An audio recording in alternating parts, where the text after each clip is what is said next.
Listens.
Bodhaya me.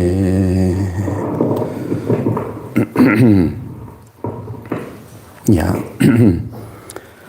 So refresh one's refuge in Guru Buddha Dhamma Sangha.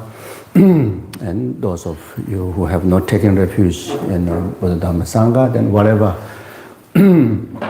if you are following,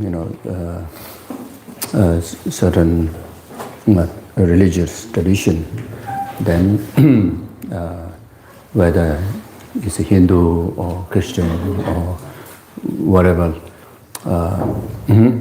religious faith that you are following, that figure as understand as a one taste or one entity with the Buddhas and Bodhisattvas and gurus. So there you go for you submit yourself under absolute protections with the guidance of wisdom. And those of you who don't have any particular religious traditions, then simply acknowledge your own the true nature of the mind is the Buddha, is the Dharma, the Sangha. The Tathagata essence is the Buddha, the Dharmakaya. Then place conviction that this can be fully awakened, just like all the Buddhas of the past, through the training in the true awakening mind. So then after that, pay salutation to Guru Shakyamuni Buddha, who is the source of the teaching that we are discussing, and pay salutation to the lineage gurus, who are the direct, the cause of these teachings are available to actualize within our spiritual mind stream.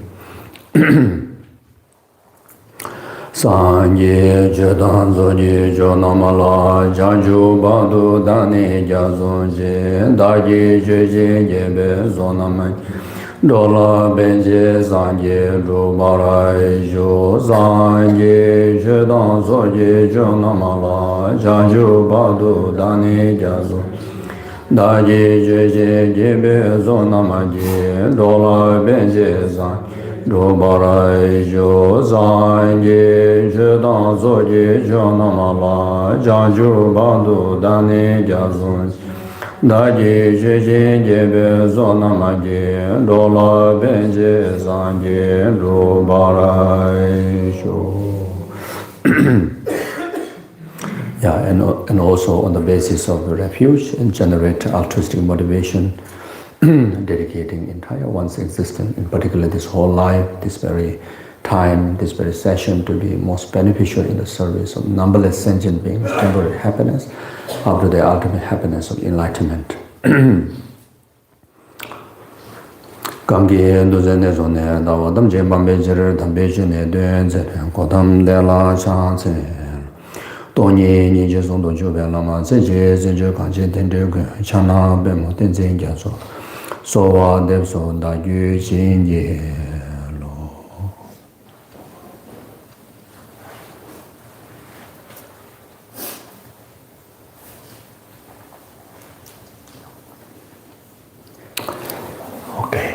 Good morning.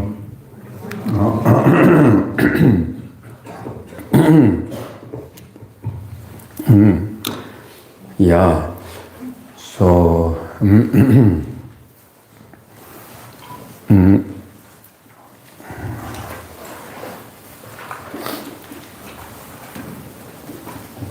so the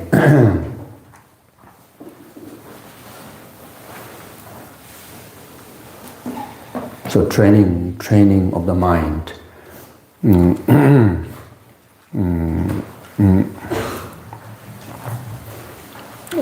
Train, what kind of mind that need to be trained. First we have to recognize that.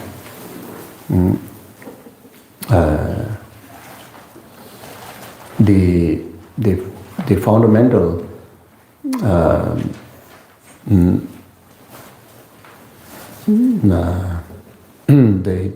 the innate mind, that's no need to train. It is already adorned with the full characteristics of the awakened qualities.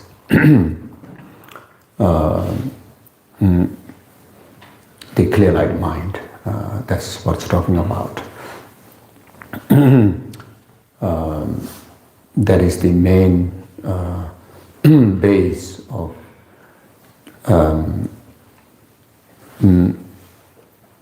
the fully awakened state is possible, and because of it is carrying all the enlightened characteristic, and fully knowledge of that in all time, in completeness, knowledge of that characteristics of the enlightened quality in your clear light mind has to be done through the training of the mind. That the mind that needs to be trained now, that is the of course all the conceptual mind, for sure. Or within the conceptual mind there are primary minds, secondary minds, essential minds, even like such as eye consciousness, feeling consciousness. All this has to be trained. And even to the non-conceptual level,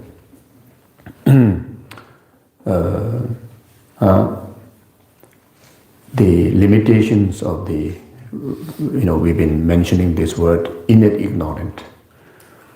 The mind that which still carrying the stain of delusions, the defilement that which is in the nature of obscuration, obscuration to the omniscient, omniscient that which is knowing of the completeness, entirety, in the absolute totality of the characteristic of our own clear light mind. Now that defilement,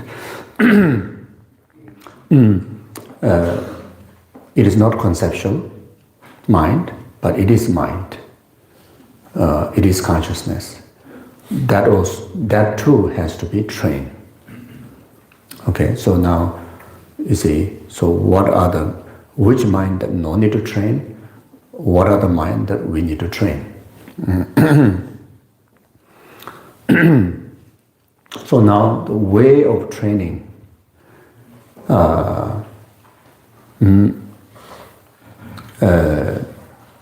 either, how to say, so very much I think two ways. One of the way is the negative state of mind becoming positive. It's the same stream, but then becoming positive. The same mind, but then somehow, it can change to a bad to good. That's one of the way. Like such as desirous attachment. through training, becoming aspirational attachment. It's attachment, but becoming non-attachment. Still attachment, but becoming non-attachment. So that is the transformation it takes. Same stream of mind. No need to change the whole stream of mind. No need to totally replace by something else. You see, through shaping the view of that mind, through shaping the view of the mind of attachment,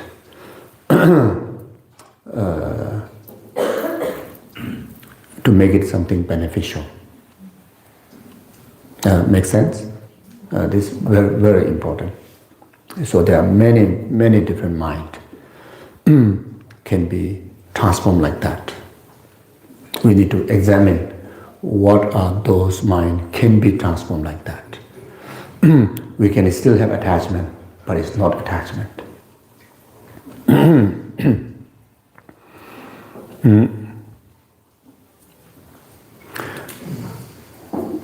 Then there are certain mind, certain mind can be trained only by completely replacing the opposite mind.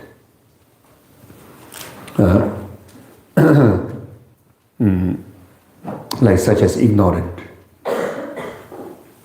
like such as the darkness only can become bright by replacing the darkness with the light.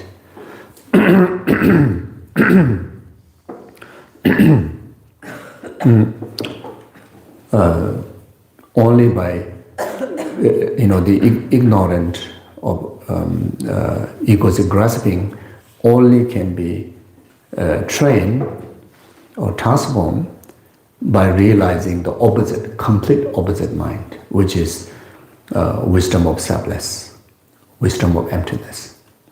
So for that kind of mind, you need to, you need to realize the totality of antidote within our mind stream by replacing to that negation. So ignorance has to be replaced by it is antidote, which is the wisdom of emptiness. As for compassion, not necessary. You see, as for love, maybe not necessary. You see, that selfish love can be by shaping it gradually. The same qualities of love develop into greater qualities of love. Love to yourself. Like sincerely wanting happiness to yourself, and conditioning to bring happiness to yourself. By nature, it's not impure. By nature, it's not impure. It is valuable. It is beneficial heart. But if you just remain in that level, then it can be selfish love, and which is negative because of, not by nature of the heart of love, but negative because of limiting your true potential. You see, limiting your true potential. You have much more,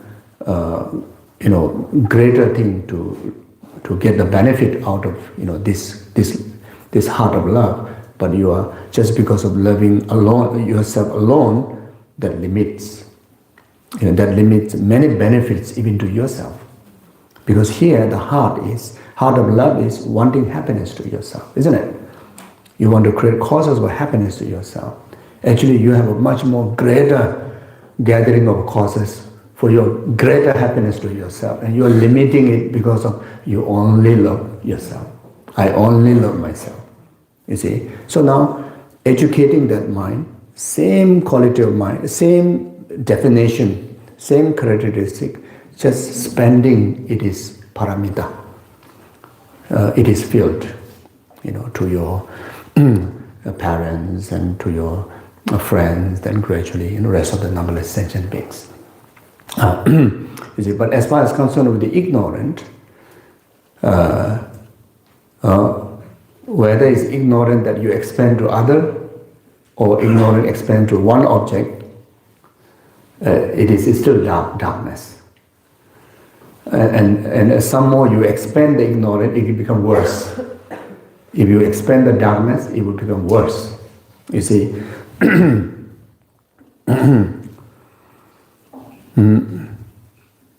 So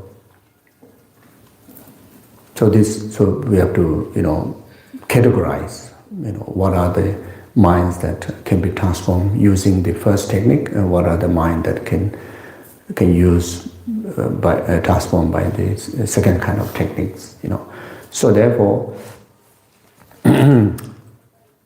we need to learn about the mind, So whole Buddhist teachings is all about mind training. Whole Buddhist teachings is about awakening the mind through the training. You see, so what we're really learning is about what kind of mind there and what kind of antidotes, that can shape our mind. You see, so that that is very much all about learning of the Dharma.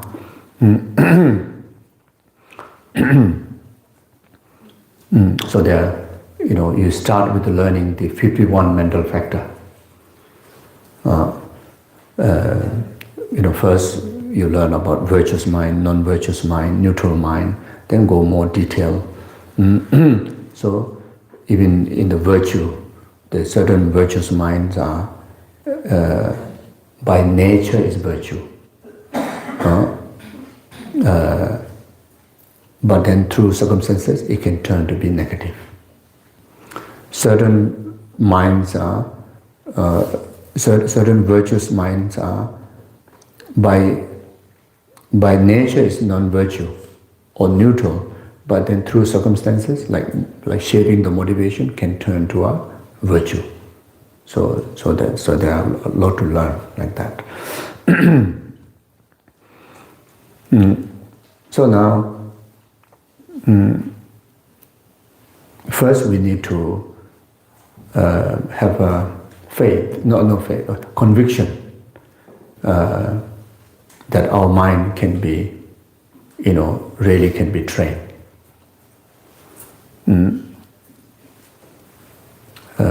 We need to find a reason to convince ourselves our mind really can be trained, even though at this very moment, the ignorance is so thick, the delusions are so strong, as if how possible that I can overcome this, you see. So one of the reasons for us to at least have a certain kind of basic idea that our mind can be trained, our mind can be fully trained, fully awakened, because of our true nature of the mind is not innately stained by delusions and defilements. The very innate mind is clean, as pure as Buddha's mind.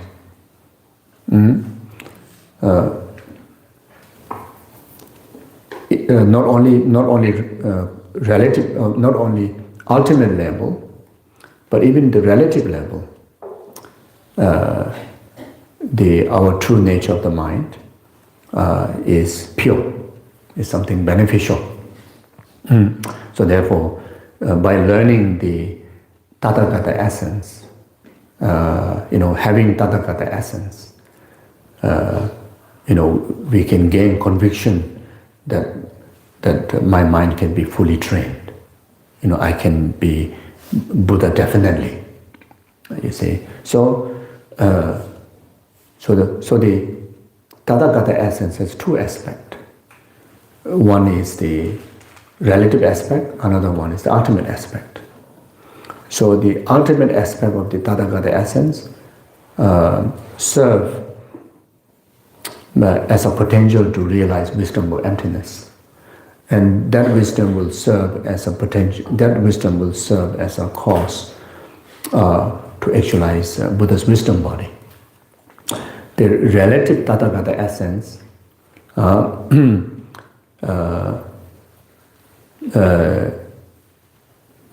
which will serve to develop bodhicitta, the method aspect of the path, and that will serve as a direct cause to actualize Buddha's form body, Buddha's form body.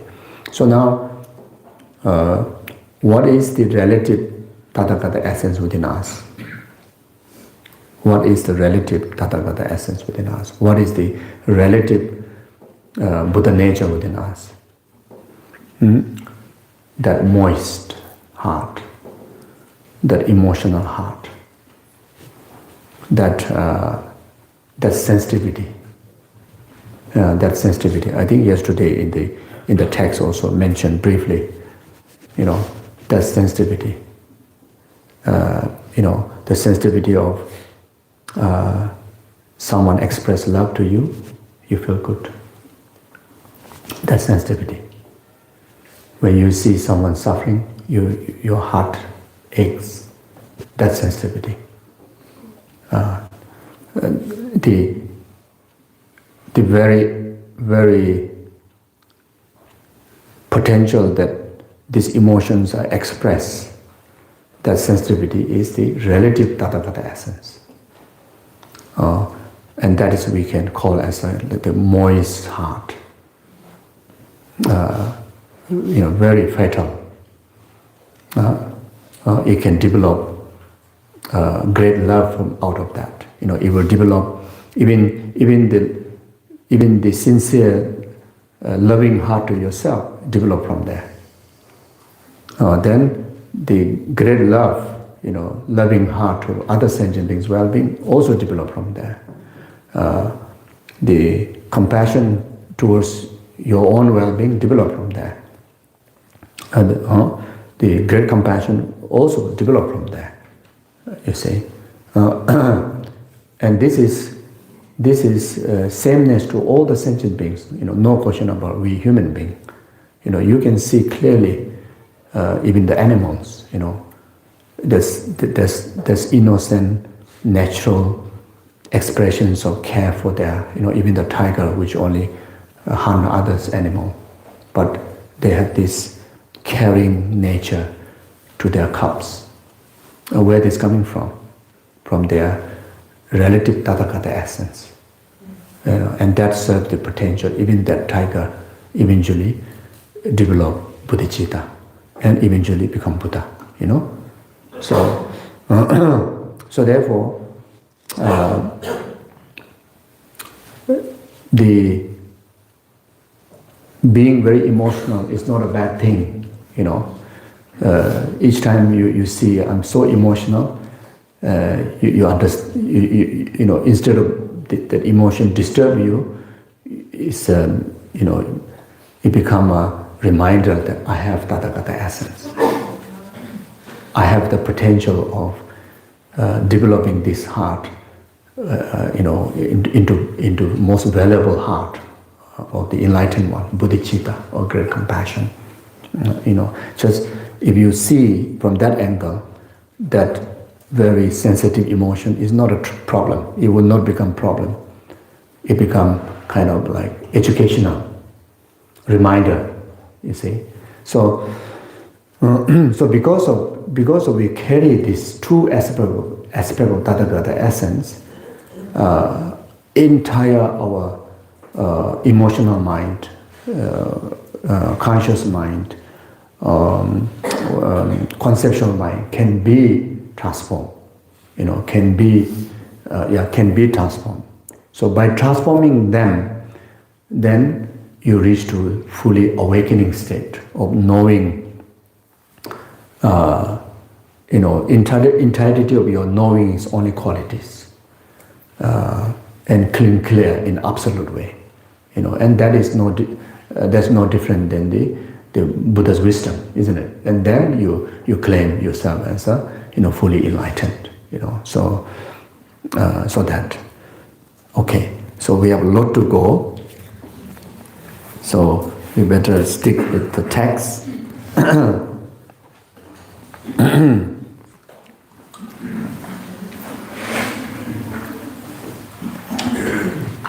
So yesterday, very important subject, brief summary of how to relate that, Julia will share that short note, how to kind of summarize the understanding of emptiness and the benefit of emptiness, and how to enjoy, from that very first day, you start to really taste the correct understanding of emptiness, that enjoy the liberation. And also there's a short guidance how to conduct the meditation that suggested from the text, the observation meditation and the pause meditation, the space-like mind meditation and illusional-like emptiness meditation. So you can refer to that. Then also, we have been mentioning quite a number of times the importance of concentration. The mindfulness practice, the concentration. So there's also a short note that you can conduct that, in daily basis. As I mentioned a few days ago, you can do that in the early morning when you first wake up. First, best is to generate bodhicitta simply by, dedicating that. May my entire existence and entire day, entire this 24 hours, be the cause of numberless sentient beings' happiness. May whoever see me, remember me, think of me, praise me, scold me, even cause of my life, may I be the cause of their virtue and happiness and enlightenment. Then after that, then you get into the short concentration meditation. So that note is a brief guideline. Then there's also at the end of the note, once a while, then can do, when you have free time, then can do a strict, maybe 1 day retreat or 1 weekend retreats, following that timetable, can be beneficial, this is very beneficial, especially someone who really want to achieve shamatha. This will help us to, at least the preliminary or the preparatory stage of the training will be developed eventually. And then, as I mentioned before, then when you go into retreat, like you will be able to stay in retreat. You will have a successful retreat, and within short period of time, there are possibility of even realizing shamatha. But if we don't start now, waiting for a retreat, comfortable retreat, few months of time, not easy to find time. Wait for some years, in future time. No, our business will never finish. Never finish. So, like that. So now today, training in the conventional awakening mind. This is part of the second chapter, or second from the 7 point, the second point, which is the main body practice.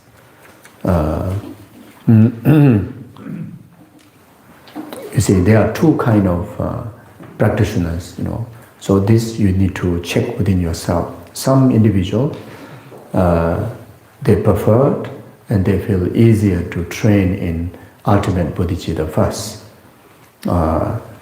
Some, they feel comfortable and easier to train in conventional bodhicitta first. So, it is understood that how to say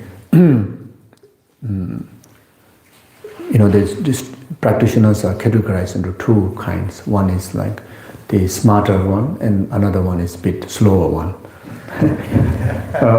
So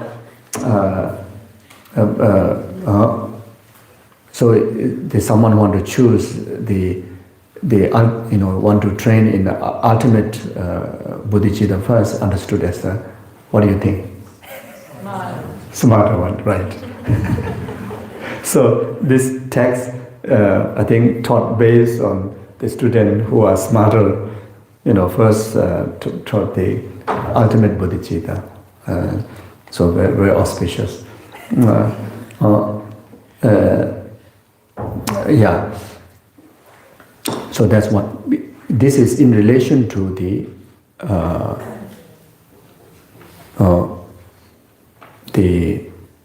altruistic path. Then someone who is training in emptiness is regarded as a smarter student.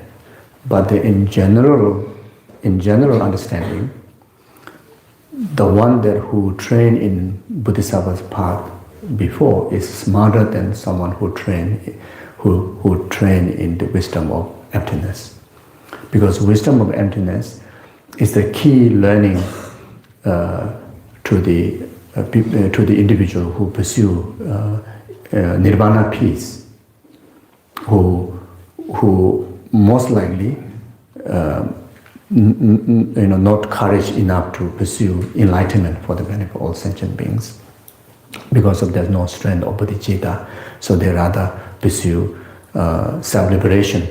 Then the main tool to deliver that is the emptiness, the wisdom of emptiness.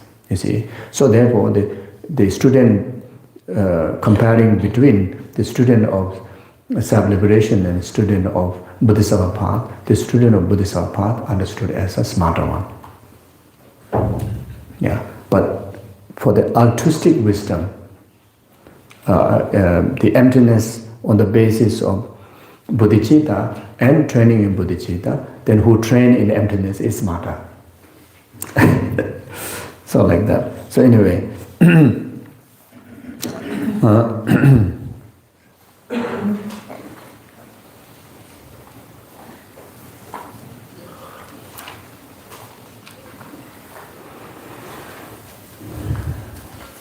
yeah, so it says, second, the conventional awakening mind of exchanging self and others is presented. This has been taught by Shantideva. For example, he states,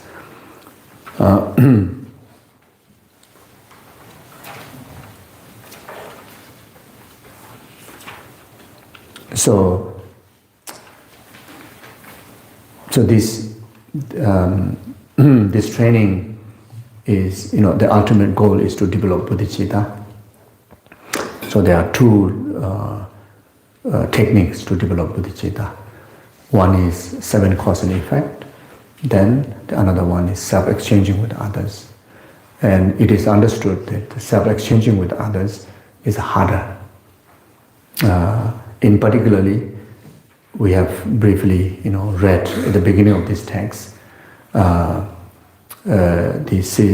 Shibuchugi Gyanzen is actually following the Bodhisattva's instruction, which is directly from the very beginning, directly training, self-exchanging with others, the actual practice of self-exchanging with others. So that is even hardest, the most, most profound way, and the hardest way to get, hardest but most effective. If you will manage to train that way, that's the quickest way to develop bodhicitta. So not easy. So even among the 7 cause and effect and 4-point self-exchanging with other, the 4-point self-exchanging with other is harder. But then even you train in 4-point self-exchanging with other, there are 2 ways. One is first, train in the preliminary, the heart of equanimity. First train in the heart of equanimity of love, equanimity of compassion. You balance our three partial attitude, the excessive attachment to loved one, excessive aversion to the enemy, etc. You balance it. Then only after that, then see the flow of self-cherishing, and see the benefit and advantage of cherishing the well-being of others. Then only then you actually self-exchange with others. So here, self-exchange with others is not about you become the other person, other become you. It's just simply changing the mindset, the attitude, how you look at self and other, in the concern of the well-being. It's changing that. It's called the self-exchange with others. So, since this lineage is from Atisha, so Atisha carries the nearing lineage of both tradition, the both method, the 7 cause and effect, self-exchange with others.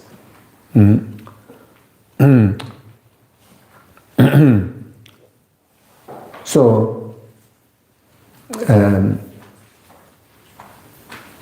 there are many ways, you see. So before we go into this most profound way, which directly, taking the instructions of changing self and other directly, there are many ways within these two key methods. There are few ways that is beneficial to know, so that you can understand your own ability. Then you can train in whatever it suits to you. So.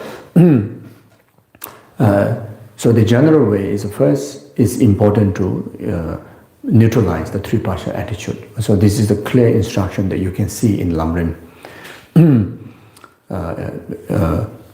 After balancing the three partial attitude, which is very much like preparing the ground, to plant the gradual seed, to enjoy the fruit of bodhicitta.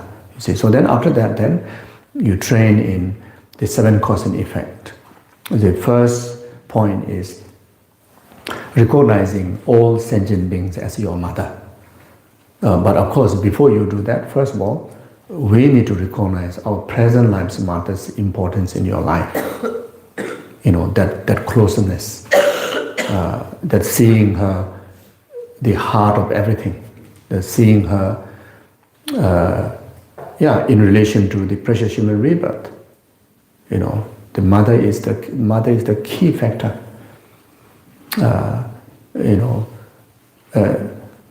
How much mother had to endure, suffering and sacrifices just to save this precious human life in the most vulnerable time, the most fragile time in the womb, the 9 months. Even father cannot do that. Father is not in a position to do that, only the mother.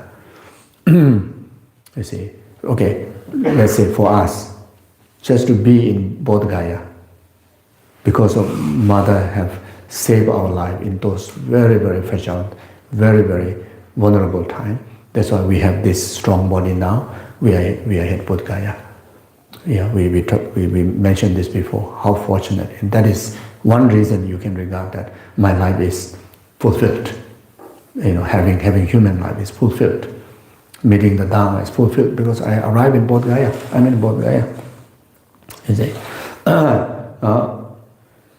You see. So then to meet the Buddha Dharma, in particularly the teachings on the altruistic Dharma. No religious leaders, no religious teachers have taught, except Guru Shakyamuni Buddha, in the southern world, in our time. Only Shakyamuni Buddha have taught the altruistic, the teaching on true altruism, bodhicitta. All the religious foundings have taught a teaching on compassion, teaching, talk on, even teaching on great compassion. But no one talked about teaching on bodhicitta.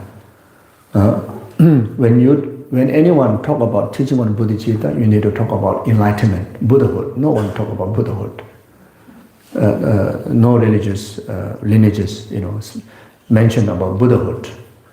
Some religion mention about liberation. Some mention about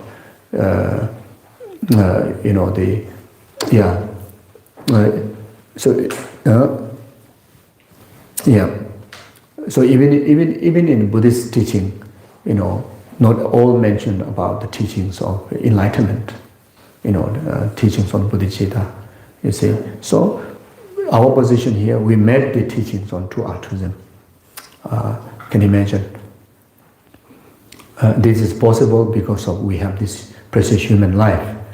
And yesterday we briefly mentioned, if our parent didn't give this body, this aggregates, what really big deal of this consciousness? If this stream of consciousness, born into animal realm, we are animal. This consciousness happened to just like sidetrack and born into hell realm, we are hell being. You see? So especially mother have rented the womb. You see, when only consciousness, the continuum consciousness wandering in the intermediate state, trouble entire samsaric existence within a second, travel from every corner of the existence, and finally meet the karmic infinite mother's womb. There you stop, you kind of settle. That's how the conception came into existence, you see. So mother didn't rent the womb, we will not meet the teachings of the true altruism, you see. So there are many reasons, even in case individually may have some kind of inconvenient relationship with the parents, or especially with the mother. From the point of view of the Mahayanic Dharma, all those are our misunderstanding. Nothing more than our misunderstanding towards our mother's relation to us. If we have any inconvenience, like such as said, mother have abandoned me, mother have abused me, mother didn't love me enough, blah blah blah, everything is totality misunderstanding from our side, from the point of view of the teachings of the bodhicitta. That's the fact, you see. Not even need to know the teachings of the bodhicitta. Even just knowing the teachings of the karma, you will come to a point that how mother have treated me in this way, if you feel any inconvenience, is because of the karma that we committed to ripen in this way. You see, so there are many ways to understand. So as far as concerned with the position of mother is only beneficial. It's been beneficial to your well-being only, nothing other than that. So that's not easy, especially if you physically abuse or even like abandon. It's not easy for our conceptual mind to digest that, understand that, you see. But that is utmost important if we want to progress on the path of altruism. If this is not fixed, then if you feel so kind and so respectful and see the kindness of all sentient beings, but you cannot see that with your mother, then it's just little convenient trip only. So not really serious enough, not absolutely serious enough, you see. So we first need to fix that. Even someone is already sees so much value of mother's life in your life, now you have to even make it even greater. Make it greater. It's like his students often say, my first guru is my mother. My first guru is my mother. So if we have, in his case, he's talking about the compassion and love he learned from his mother. Yeah, but for us, if in case the mother have treated badly towards you, even in that relationship, she is still your teacher. You see, she's still your teacher. There's a way to understand, even in that harsh treatment to you, she becoming your teacher. There's a great knowledge there. There's a great understanding there. So we have to understand that. You see.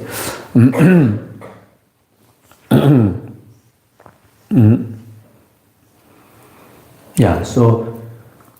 Then, through the understanding of reincarnation, rebirths, I think there are many examples. Some of you have very clear mind to even remember your rebirths of the past. I mean, ultimately, we all are reincarnated beings. We have our own continuum of the past. But some of us don't remember them. Some of us don't believe in them. You see, so even in the logical term, when you argue, when you debate, you have a more reason to convince that there's reincarnation than, no reincarnation. If two persons sit together and say, okay, you prove to me there's reincarnation, and you prove to me there's no reincarnation, very much surely the who believe in reincarnation will win. So even logical debate, but then again. Logic also limited. You see, when we want to learn about the detail of karma, how karma works, the detail of benefit of the Dharma, how it works, and the qualities of the Buddhas, even qualities of our own existence, it is beyond logic. You see, the logic also carry limitations to prove us. You see, so we also cannot start with just keep finding logics, So that's why there comes so important that you need the element of faith. You see. So faith here, it doesn't mean just someone says so, believe it. Not like that. But still, you need a little bit of that, the element of faith. So we, in the philosophy scriptures mentioned again and again, faith serves as like a mother to give birth to many greater attainments and knowledges, pathways to discover amazing world. When there's no faith, it's like a completely dry. Nothing can sprout. Everything is dry. You see. So sometimes we know intellectually a lot, no faith. That is like a dry. Just exercising dry words. If it's dry almond, at least got nutrition. But just dry nuts, dry peanuts, then some what do you call nutrition factor there. But otherwise, that just only dry word, then cannot. You see, no nutrition. Anyway, excuse my examples. So yes, like that. So then. On the basis of understanding of karma and reincarnation. Yeah. So I was mentioning, you have watched the movie Unmistaken Child, isn't it? On the first day, you say, this is pure documented. This is not acted. It's pure documented. And this movie was made by someone who is not Buddhist. Now he is very serious Buddhist. Because of the movie. When he was, he's a Jewish Israeli guy. So I think some of you have attended November course from Kopan. I think some of you came from there. I think. So it is sometime, I think 2001. So during November course, so I was asked to come and do one question answer session. So I went there. So that's just about a month or so passed away my master. So and there's a lot of amazing things people witness, especially the Westerners, very curious, and some of the Westerners they witness during the cremation they witness relics coming out in the fire. It's like a popcorn. The masters, when we cremate them, the cremation stupa is very much like an oven, like bread oven like that. So in the middle got the door. So you can see the body is burning. The blood is dripping and the flesh are burning. And then from that window, like a relics, pearl like relics, throwing out like a popcorn coming out like that.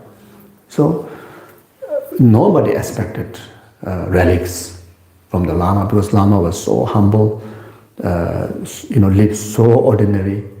Is truly hidden yogic, even though practiced for 26 years in solitude retreat, illustrated all the yogic powers, like Chulen practices, Tumu practices. Someone who 15 over years sustaining body, just simply inhaling the air. I mean, that itself is quite amazing, isn't it? But in the Buddhist meditation practice, actually that's nothing. These are actually yogic conducive condition. Like to practice Tumu, that's not the main practice. To inner heat and to able to walk without touching feet on the floor. So this is just a minor conditions only for serious yogics to able to meditate without the disturbances of distractions of any of the other factors, like hungry, need food, need to go and search food. Then you interrupt your practice, or you realize, okay, now this particular realization is better to achieve at the peak of that mountain. Maybe there's no road at all. So how to go? So use the yogic conditions of quick feet. It's very much like flying. But not either walk, but then it's like not. It's touching the ground, but yet not touching. So you don't need the proper road, etc. like that. Then you still carry human body. You need to sustain. So, but then no food. So then they use Chulen practice, which many people you heard about that, extracting nutrition from flowers, stone, and medicinal herbs, etc. But then the most extended one is the wind Chulen, means extracting nutrition by breathing air, inhaling the air. So the Geshe Lama Kuncho, he did the wind Chulen. And this is also not he claimed. So there's later, even though he meditated about 26 years or more, the later part of his meditation, now the group of students are living with him. They found his meditation cave and they requested him to teach. So that time, his kind of commitment to anybody they want to learn from him, if he's a lay person, minimum 8 years have to stay together there around him. Cannot go back home. So his word is, if you want to really taste the realization of the Dharma, then minimum 8 years stay put. Then for nuns and monks, rest of their life have to stay in retreat. So even today's time, there are few nuns and monks are still there who experience this. Most of them already passed away, but it's still one or two still there. You see, so yeah, so I'm sidetracked. Relics. Oh, relics. Reincarnation. Oh yes. So anyway, yes. Yeah. So this guy, the movie maker. So he was a backpacker. So during the course, November course, except those course participants, not allowed to go into the Gompa, unless maybe Gyabje Rinpoche is teaching, then maybe on that particular kind of time, they have informed to come to the course, come to attend that particular teaching. But this guy just with a backpack, so he just came to Kopan. Then he must be wandering around and saw that in the Gompa there are a lot of foreigners. So he just quietly from behind, even he walked like that sometimes, so I think he very easily he sneak in. So at the end, since everybody asking questions, how come there's like how possible there's relics there, or this is rainbows there, blah blah blah blah. So after wonderful conversation at the end, then I say, okay, please everybody come together and make a prayer. May we have the unmistaken reincarnation of this master. So he immediately grabs that idea. So when I came out from the Gomba and he followed me, and says that you said that you're expecting your master's reincarnation, and I want to make a movie about it. When I look at him, the first thing, of course, they say, "Oh, we don't make movie about this kind of thing." He said, "No." So I also like kind of maybe he's bit of like what he's like kind of like teasing me like that kind of thing. So then I kind of okay, no, we don't make about movie like this, So he keep following me all the way to my room. So then it's like, just like, yeah, I really want to make a movie. I said, no, cannot. So then by then it's already late. So he went off. I don't know where he went. Of course, he went back to Bodha, I think.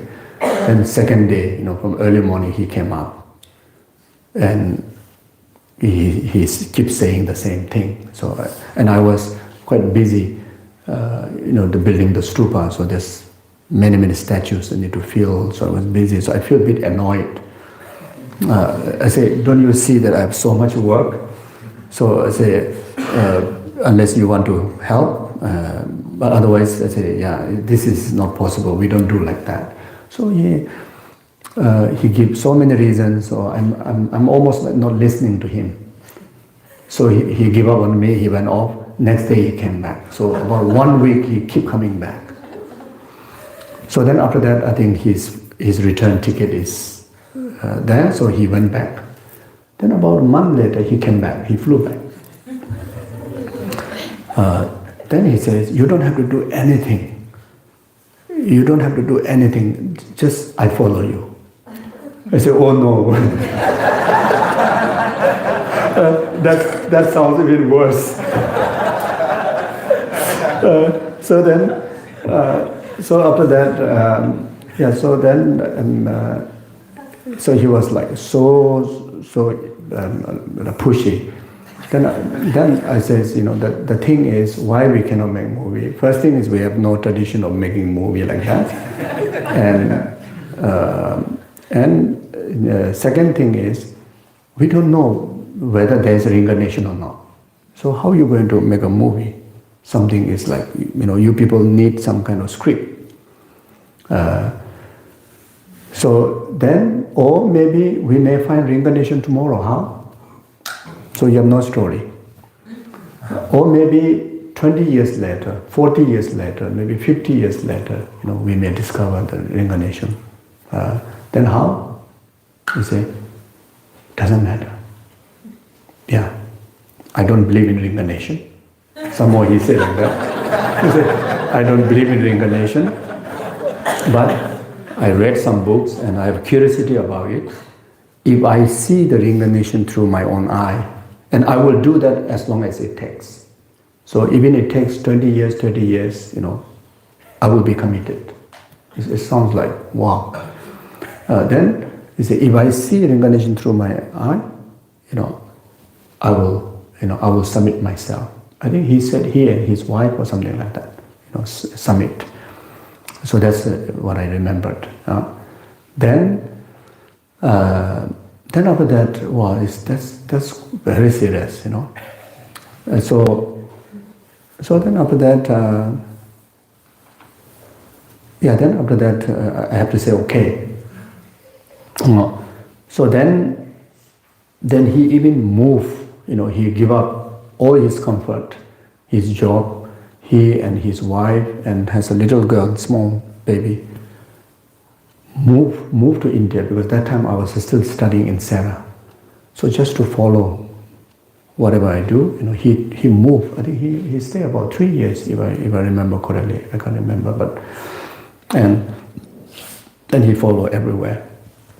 So it's about 4, 5 all together, 5 years. 5 years.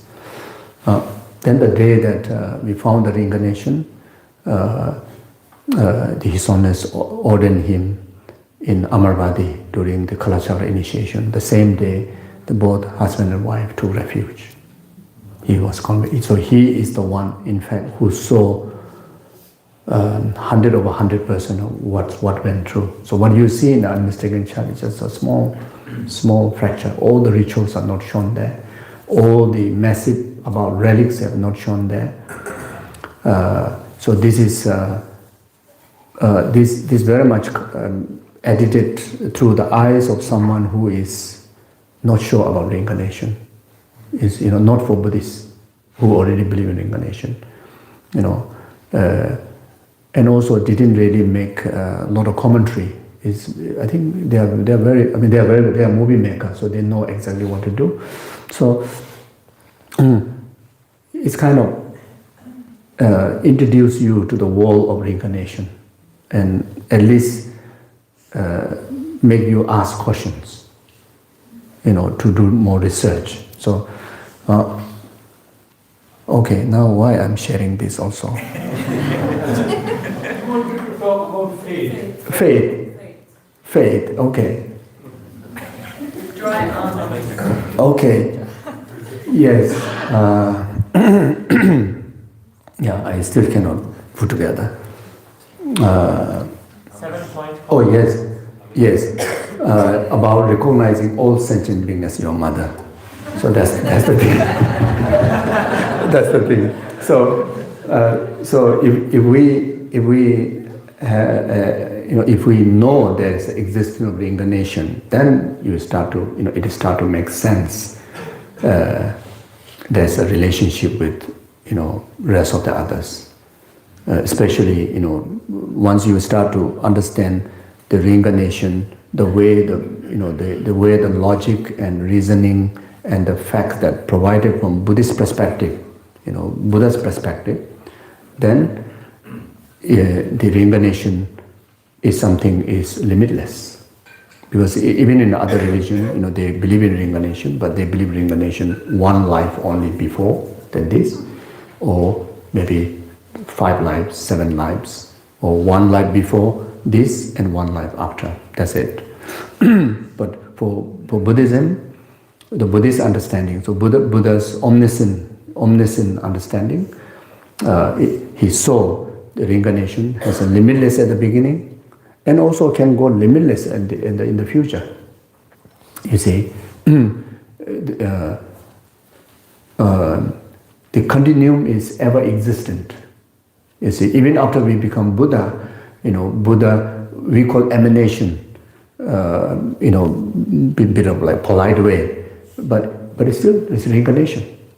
So Buddha continues to emanate or reincarnate, limitless forms, limitless bodies, in the limitless realms, you see. And when we become Buddha, we will do that, for the benefit of sentient being. But in the past, we have this limitless continuum of reincarnation of the past.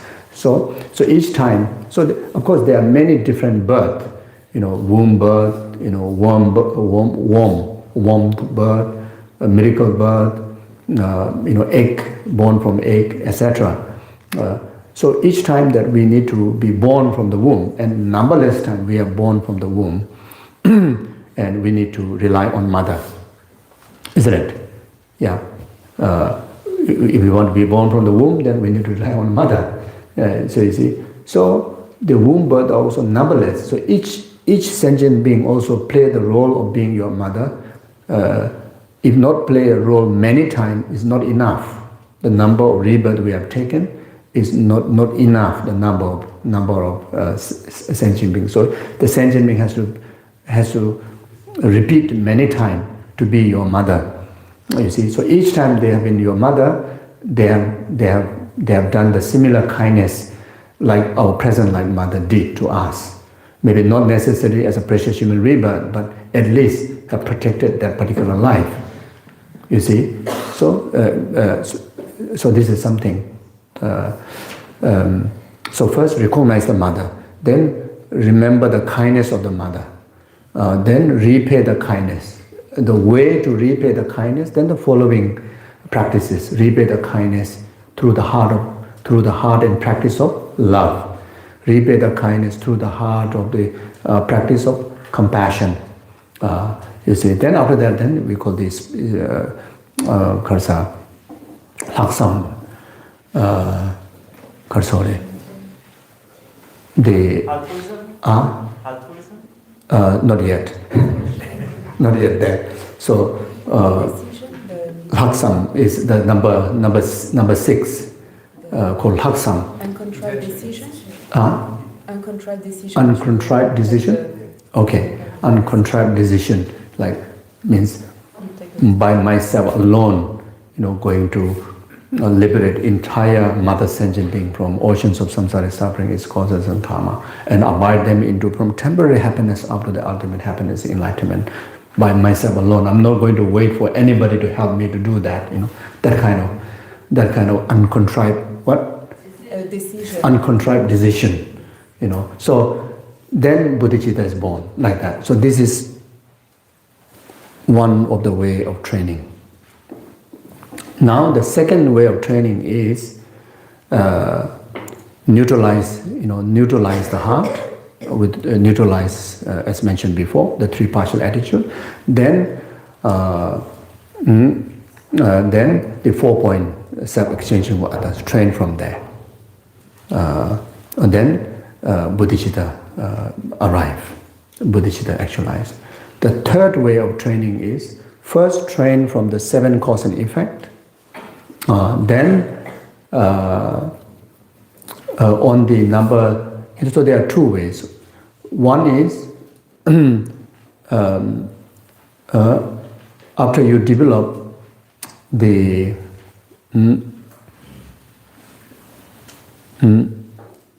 love or compassion.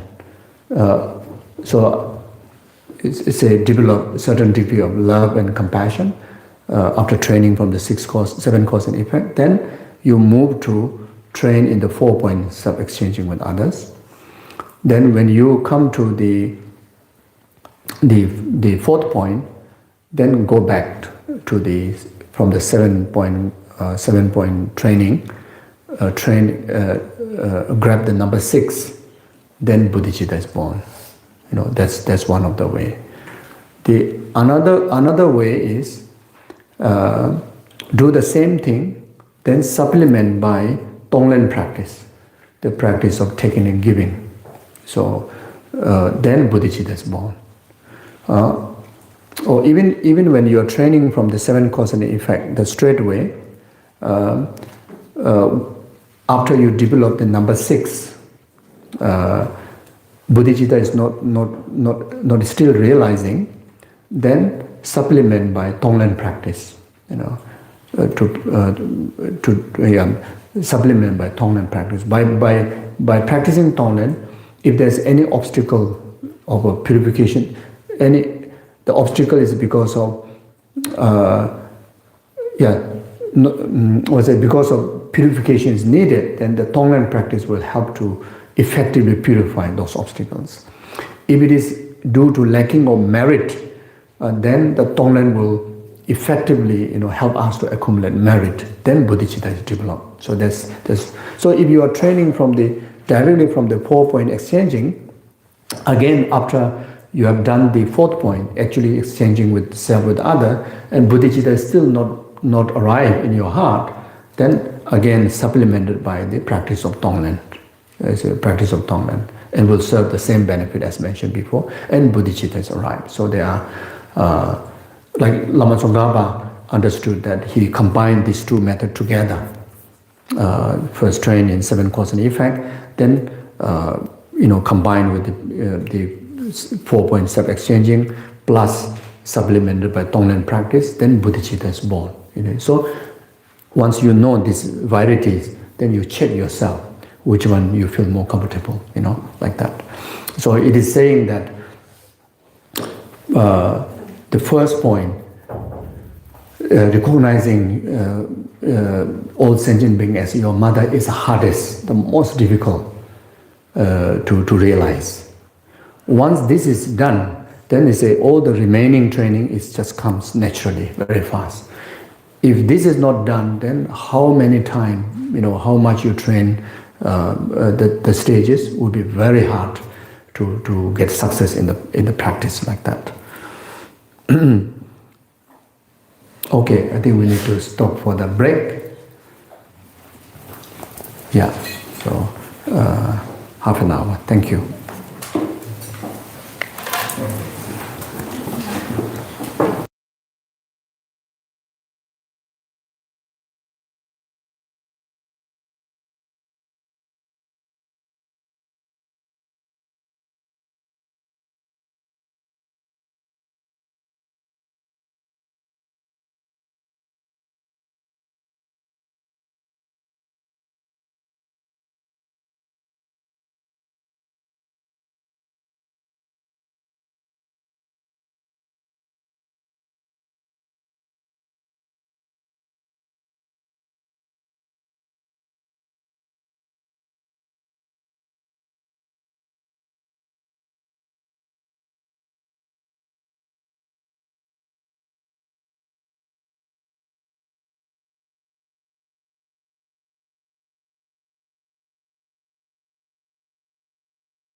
Pama Sanje Tamje Tante Yuji, Rotamje Dotuma, Chandusin Baka, the Darwin Year Molam, Sanje Nebaji, Bandu, Tanjuji, Tado Juma, Mebarajo, Japan, which is the Kimba, Pulo Sampo de Antis. The Darwin Years of Davaji Java, the Dadamje Rabu, the Zoma Jede Java, Jede Moa, Judoma, the Tashi, Vezawadi. Zambo Jede Rabu. Thank you. Can we swap? I think this is out of batteries. I didn't just realize that I was carrying this.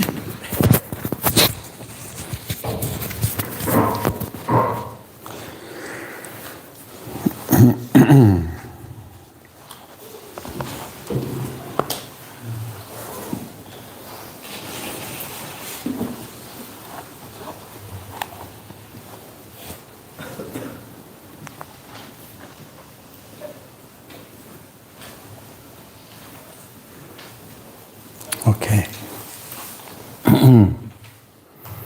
So we go through the text, page 93. Okay. So we're still stuck here. Second, the conventional awakening mind of the exchanging self and others is presented. What's it? Presented. This has been taught by Shantideva. For example, he stated, he who wishes to quickly rescue both himself and others should practice the secret instruction, the exchanging of self and others.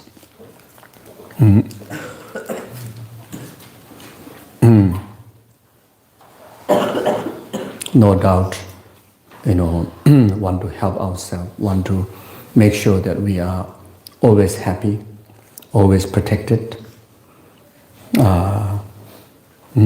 And the happiness also, not temporal one. We the inner voice is we want lasting happiness, everlasting happiness, true happiness, which is free from all the limitations. That's for sure. That's what we want. Everything we do is for that. Even practice Dharma is for that. And this is good. At the same time, even though we may not realize what we really want, one similar way is also similar thing to rest of the other sentient beings. We may not yet discover that as your inner voice, but the truth is we have that similar wanting for rest of the other sentient being. If not more, not less. So if this is the true voice of ours, then very much there's no other way. In particularly, we wish to enjoy that as quick as possible, and the quickest path, is to through the practice of this golden Dharma, the secret Dharma, which carry the maximum blessings, effective impact that we can already start to enjoy from this very moment, and that is the training in the exchanging of self and others. So if you do not thoroughly exchange your own happiness with others, if you do not thoroughly exchange your happiness with others' suffering, you will not become a Buddha. Even in samsara, there will be happiness. So without completely exchanging self with others, enlightenment is not possible. Even you realize wisdom of emptiness, enlightenment is not there. Then no question about any other common and uncommon realization you may have. Also, enlightenment will be not achieved. When enlightenment is not achieved, then not only you are not in the position to bring absolute happiness to the rest of the sentient being, but even for yourself, even for ourselves, not not manage to benefit fully. You see, until we achieve enlightenment, we have not done enough for ourselves, for our happiness. That's the thing. Until we achieve enlightenment. The day we have achieved enlightenment, then we have done the job for ourselves fully. You see, when we become Buddha, we obtain two bodies, wisdom body and form body. Wisdom body is the most perfected benefit that you have achieved for your own benefit. Form body of the Buddha is the most perfected benefit that you achieve for the other sentient beings. Wisdom body also has two aspects. One is the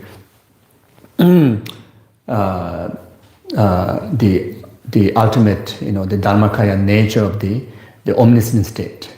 Another wisdom body is the cessation that you achieve, the state of enlightenment, the cessation you achieve by overcoming entirety of the defilements, including obscurations of omniscience.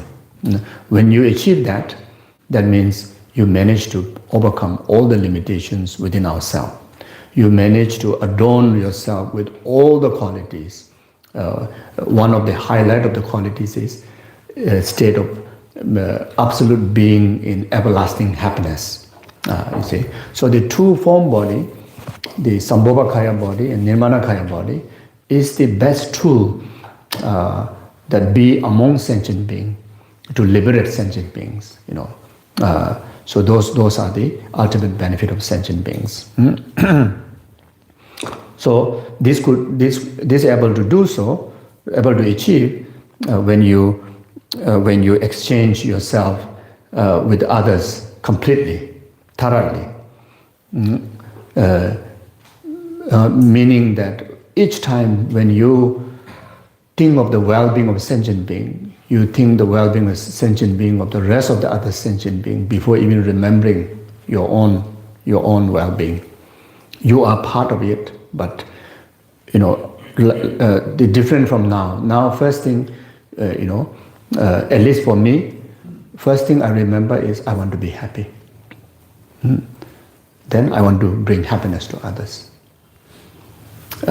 Even after learning, encountering this kind of teaching, I'm still immature. I think first for myself, then next is to others. I think many of you are maybe already in the position. Whenever there is awareness, you have the awareness of being in the service of other sentient beings' well-being. The first thought in the morning, you think for the benefit of the rest of the numberless sentient beings. Then you think about yourself. You say, now I need to eat breakfast for myself. Now I need to wear the clothes. Now I need to wake up. Now I need to go to toilet. Now I need to go to work. Blah blah blah. You see. So my way is the moment I wake up, think of breakfast. The moment I wake up, how well I sleep, what kind of dream, what kind of program in the day, those programs are something that is good for my benefit or not, blah, blah, blah, blah. Then only after that, on the way, then maybe let's see. I can do something for others too, like that, you see. So even after we meet the Dharma, we will be in that kind of unsettled, unbalanced kind of attitudes, and this is because of didn't manage to change completely, thoroughly, self with others. You see. So if you do not thoroughly exchange your own happiness with other suffering, you will not become Buddha for sure. And even in samsara, there will be happiness. So this is very much like even the sensual, pleasure also won't be there. So it's kind of like indirectly, telling us, it's a korwanaya dewame. In the samsara there's no happiness. Of course, samsara has no happiness, isn't it? So is in samsara means suffering. Where got happiness? But here, even in samsara, there will be happiness. So this is not a wrong translation. It's a correct translation. So even in samsara, there will be happiness. So you see, even in samsara, you are very much, have a very comfortable life. In another word, if you have, so I don't know. So this is very tricky. So okay, the meaning is that have a lot of the abundance of essential material, the comforts, and you will have a meaning in that, taking onto the path. If you manage to exchange with others, then everything become a path to enlightenment. Even the samsara becomes so meaningful, so beneficial. Otherwise, even in the practice of Dharma, everything becomes cause of samsara. You see, when the self-cherishing attitude as a motivation for our meditation, and that meditation is fruitful cause for samsara, even though it's a virtue, but didn't manage to become a path for liberation. We call worldly Dharma. You see, anything that you do for the self-centered purpose, worldly concern, is ultimately it is a cause of suffering, means cause of samsara. So it's utmost important that we need to change completely from self-cherishing to the cherishing of the well-being of others. Hence to assuage your own injuries. Hence to assuage your own injuries and to pacify others' suffering, you should give your own self to others and protect others as you would yourself. So even for the benefit of relieving your own the injuries that we already accumulated because of the mistake of birth by the force of karma and delusion. This world, the injury of old age, injury of sickness, injury of death. If we want to fix that, relieve from those injuries, those sufferings, as well as you want to, purify the sufferings of others, then one should give yourself, your own self for the others. Simply meaning dedicate your life, dedicate entire existence, like what we did in the motivation stage, dedicating every day. Remember to dedicate.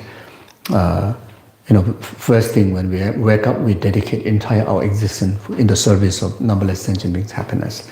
Especially today, especially today, every moment, every breath, every move, every interactions, anything that comes in your way, good or bad, everything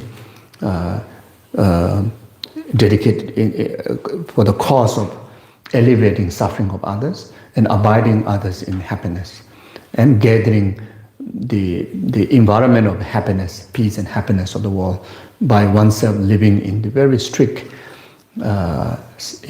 precepts, like precepts of like refuge, precepts of like lay precepts,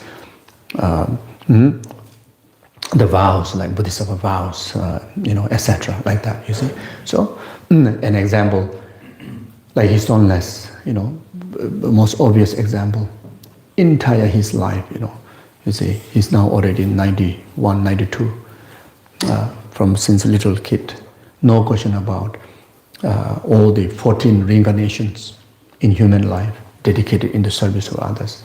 Okay, just this life, who is living among us, totality, being in the service of others. Even today, right now, you see, even in this age, you see, if someone in this age you will stay comfortably in house. You will have limit meetings with people, giving teachings, blah blah blah.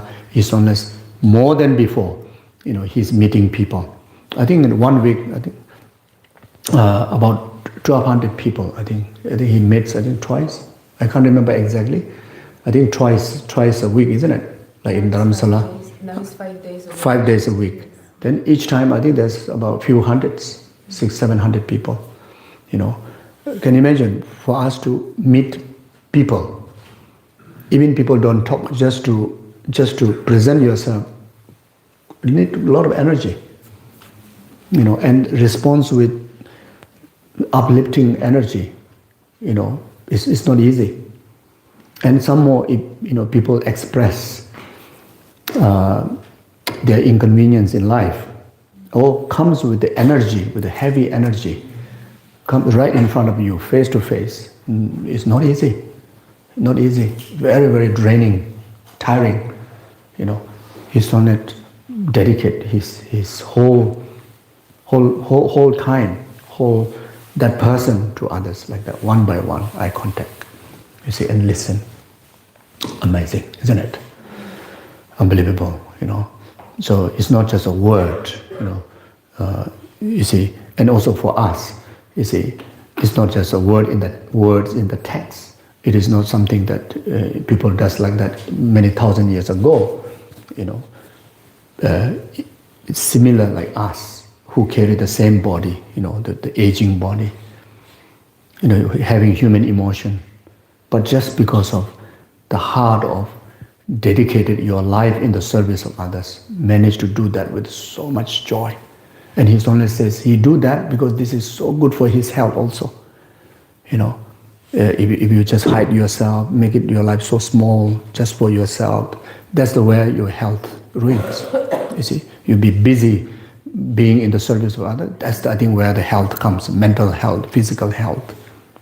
So if we want to get out from some mental inconvenience or physical inconvenience, be active, be busy.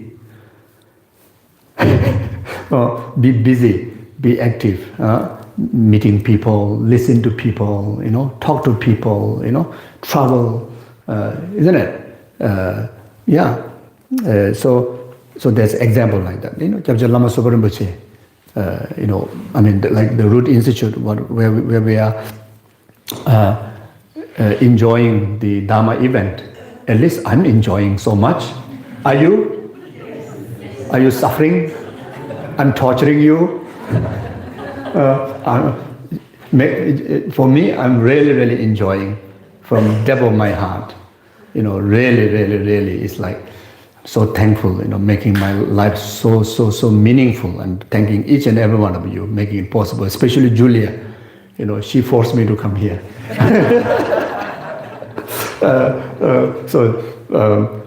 Making my life most meaningful, unbelievable, So you see, it's because of the Kyabje Lama Sopa Rinpoche's vision. He very much make up this place for us to enjoy virtue and Dharma. Rinpoche, from since little kid, no question about his past lifetime, even in this human lifetime with the little kid, and Venerable would know who have witnessed him entire Rinpoche's life. Every single moment in the service of sentient being, during myself as an attendant 3 years, we get chance to witness 24 hours, literally 24 hours, be in the service of anybody that comes in his way, unbelievable. And with so much of joy, you can see physically, like you can see, like it's tired, you can see, but there's no tiredness that he's experiencing it because of the power of his dedication, of his time, his energy, his wisdom in the service of others.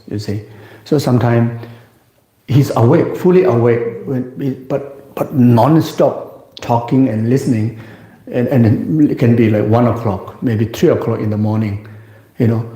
So which is body is like kind of, because human body, isn't it? Mind is enlightened, and power of this practice of dedication. Body is a human body, so you literally will go like that. Literally will like that. So the person, if stop talking, carry on. So we thought he is sleeping, but he's not sleeping. His body cannot hold him up. Body is like already collapsing, and sometimes literally he will collapse completely collapse, you know. Then sometimes he even snore like that. Then of course the person thought he's sleeping. He keep quiet. He said, "Carry on." He said, "Carry on." So it's like that. So I think I cannot go there because otherwise the whole session would be go there. So I will usually share this one journey that he made from Laudo to Kathmandu. So I think many of you have already heard that, yeah? Half a day journey took 3 days and 3 nights. And didn't leaving out even one single frog, one single ant, one single cow, one single human being, one single home. Whoever is waiting for him to, give them something, blessing or teaching or his presence, whatever, until they're satisfied, he will be there, Of course, we are the attendants who have to pull, like, you have to go, go. And also he don't kind of feel disturbed to us, how much time you pull, and sometimes even like kind of like bit of what you call pinch. And so there's one time he's already almost missing the flight. So he's still in Kopan Nunnery, so giving the oral transmission of Nyungne text. So I literally pinch him, like, because he's not listening, we need to go. So after that I feel so bad, and I'm not even there to go and remind Rinpoche to need to leave. So I asked the driver, called Gen Shenben, I say, now you try. Says, okay, but then you carry on. So like that. So they are the people, until to the last breath. I was with Rinpoche the day before he passed away. The day he passed away. In the morning, I was with him, and the day before he passed away. So even immediately he see, one person, he dedicated, he completely settled there to share the tools for the person to be liberated from samsara, the bondage of samsara, or if it's an insect, then liberate them through reciting mantras, etc. You see, so and you can see so much of joy, even just before he passed away, like the heart, you can see the joy that he carries. You see, and because of that, then someone even after he passed away, it become an object of, like how even a human community, how many people's become how many people's merit field, every single moment now, even after the person died, but even just the name become an object of others' merit, to create merit, to purify karma. You see, and this is power because of you offer yourself for the benefit of others. You see, so there are examples, And today we're going to visit another Bodhisattva. There are many Bodhisattvas. The one Bodhisattva, Adriana, we're going to visit the Maitri, the institute, Maitri Institute, like that. Is a part of Root Institute. The school and the institute is, all visions of Gyabchen Lama Sopa Rinpoche. And this lady, you will hear her story. I hope that she will tell her story, how she came into this position. I don't know, maybe more than 40 years, maybe 30, at least 30, 40 years, I think, or even more, maybe. can you imagine that time, the Bodh Gaya? It's not an easy place. Many people fear to even be around here. It's a quite intense place, quite remote. No such hotels. No such big communities. And bit wild place. You see. So that time, that young lady, and some more from foreign world. I think she's from England or Italy. She's from Italy. Maybe she could be her teen, maybe young adult somewhere. She dedicated full time in the service of leprosy patients. Then those disabled, homeless animals. You see, I don't know how she managed to do that. Very strong, and she's alone. She don't even have a partner helping her. She's a lone lady.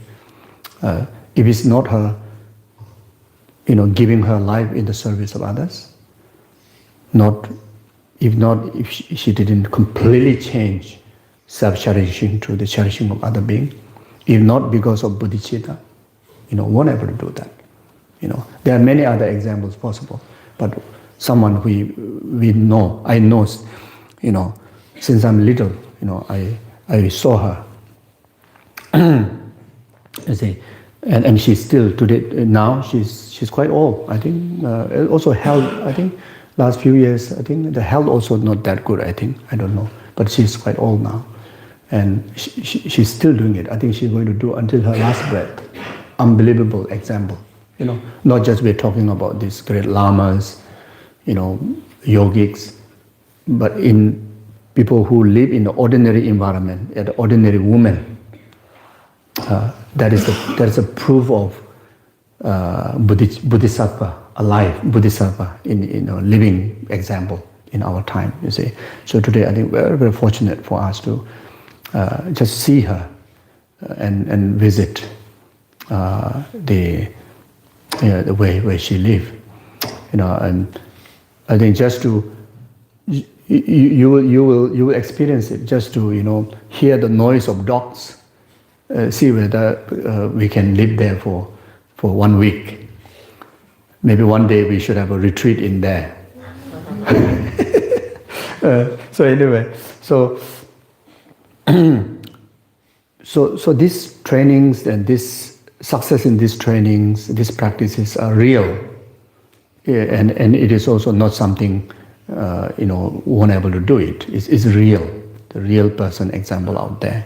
So today I think just timely, Julia will organize for us to go there after lunch. I think 1 o'clock we are going.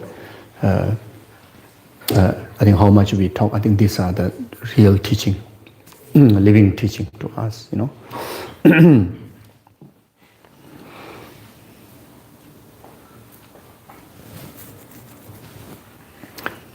This in turn has 2 parts, the actual meditation session and the subsequent period. So the serious practitioner really want to achieve the realization, then again, as I mentioned yesterday, for the emptiness, we have to train through the meditation session kind of training, as well as post-meditation session kind of training. And it has to be trained, whatever amount of time we train, doesn't matter, but it's good to have a consistency in every day to day, even it can be just 1 minute, form of meditation, form of post-meditation. And when you do that, then eventually we will arrive to an actual realization. So the meditation session, how to practice during the meditation session is presented by the followings. Train in the 2 giving and taking alternately. So first preparation. Seated on the comfortable cushion, visualize your dear mother vividly in front. You start again, the mother, your own present life's mother. First, to cultivate loving kindness and compassion. So here the loving kindness and compassion is talking about, even though this instruction is directly trains the self-exchanging with others, but still indirectly it is still beneficial, especially if someone training for the first time. The training in the equanimity, equalizing the very excessive, the three partial attitude through the cultivation of equanimity of love and kindness and compassion is beneficial. So reflect in the following manner. Because she, my mother, first gave me this human existence of leisure and opportunity, which she nurtured without any negligence, I have encountered the Buddha's teaching. Because of this today, it is possible to grasp happiness by it is very, it's not. She has thus helped me throughout all stages. When I was in her womb and after birth, she nurtured me with impossible act of kindness.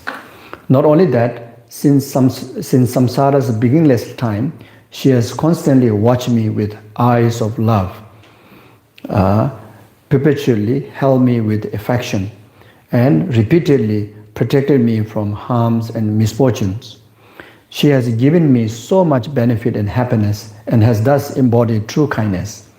Reflect thus and cultivate the depth of emotions such as that tears falls from your eyes and the hair of your pores stand on end. So this is one of the signs we see when we try to, express compassion, whether it's expressing from depth of your heart or not. The external sign is, they often mentioned in the sutras, tear naturally falls, the goosebumps stand up like that,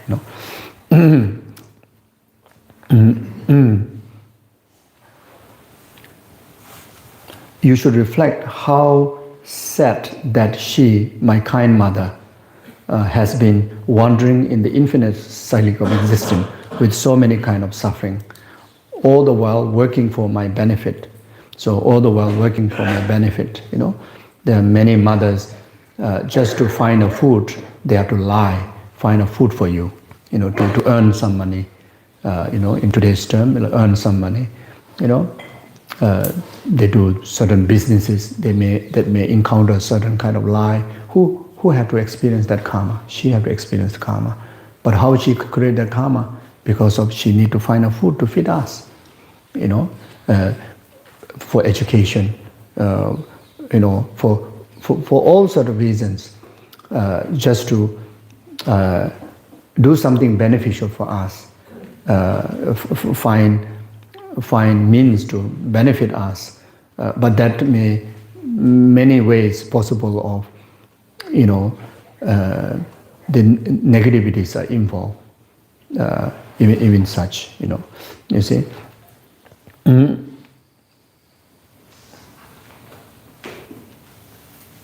In turn, I shall now help her by providing her benefit and happiness. I shall protect her from harm and all misfortune. You should reflect in this manner. Yesterday I was talking about one of the best way, that we can fully be in the benefit, in the service of benefit of our mother is dedicating our life in practicing Dharma. Remember? Practicing Dharma, taking more precepts, creating more virtues of the body, speech and mind, occupy our speech more, reciting mantras, because we are using her aggregates so that she accumulate merit through speech and directly cause her to purify any karma committed through her speech. Physically, do more prostrations, do circumambulations, do more like karma yoga in relation to merit field.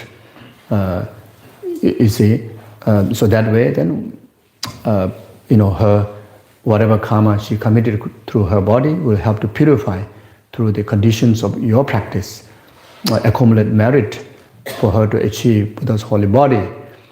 Then the mind, the function of this human intelligence due to the indestructible drop we have discussed briefly yesterday.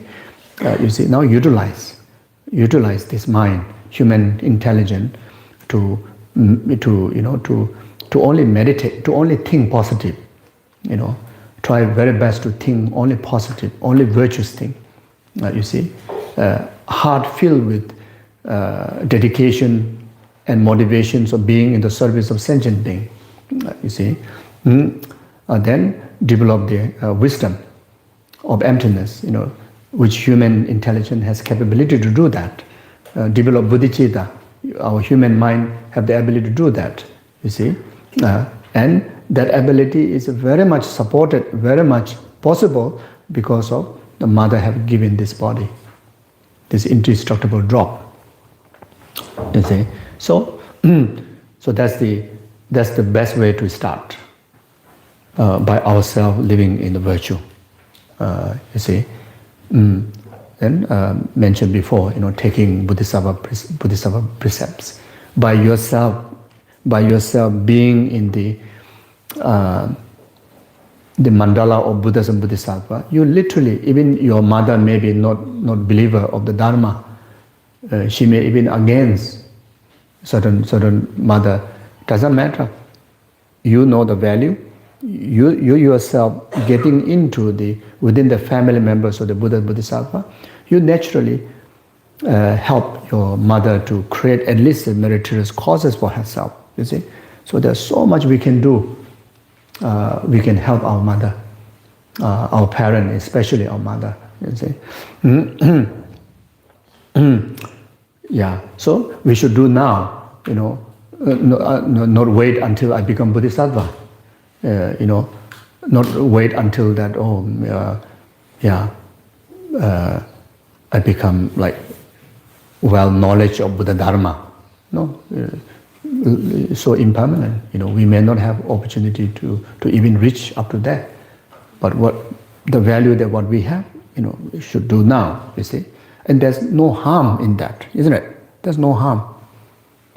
There's no harm of dedicating your life in virtue. There's no harm. It won't limit anything that is your benefit.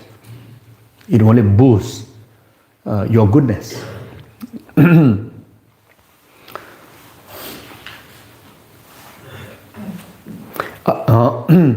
What harms this dear mother?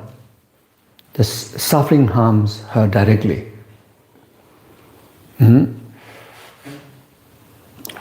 While the origin of suffering injure her indirectly.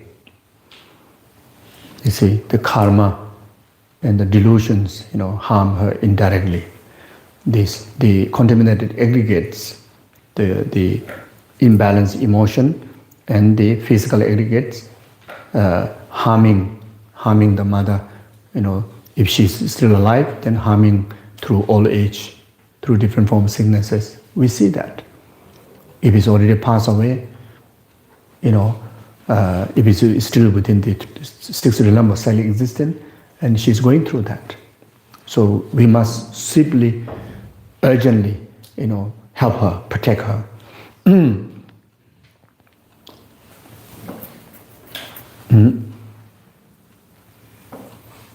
You see, so if one's mother, let's say, if it's no more already, not in the world, then even if she's already in Arya Bodhisattva level, an example, maybe she could be in the 10 Bhumi Bodhisattva level by now. Yourself, just first time entering into the path, and yourself dedicating in the practice, it will condition her to enlighten faster, even there. That much power, relationship between you and our present life's mother, because of being a child, because of we are carrying her body. You see, so if she is in a first Bhumi Bodhisattva, your practice will condition her to quickly progress on the bhumis to the second level, third level, like that. You see, so if she is practitioner but not enter into the path, your practice will condition her to quickly enter into the path.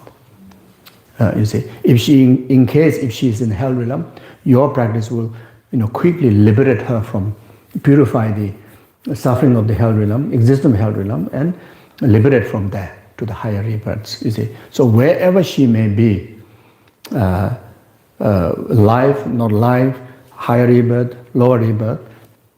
What matters is, the contribution definitely happens. If you practice a virtue, she receives it. It can be so beneficial. If she's already enlightened, your meritorious condition that you are accumulating here become the conditions of her skillful means. Let's say if your mother already become a Tara, already achieved a state of Tarahood, and she is benefiting to the sentient being. Now you as a children, you creating merit will become a skillful means for her to reach out her benefit to the sentient being. The first person who benefits, yourself, to quickly attain enlightenment, like that, you see.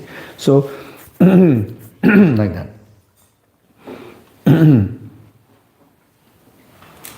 I shall take all this upon myself, as the harms that her mother suffering harms her directly, while the origin of suffering injures her indirectly. So while thinking, then things like, I shall take all this upon myself. Take into your own heart in the clean, swapped, as if layer sheared off by a sharp knife, all the sufferings and their origin, the afflictions and the subtle defilements to the knowledge, along with their propensities, all of which exist in your dear mother. This is the meditation on the taking aspect of awakening mind.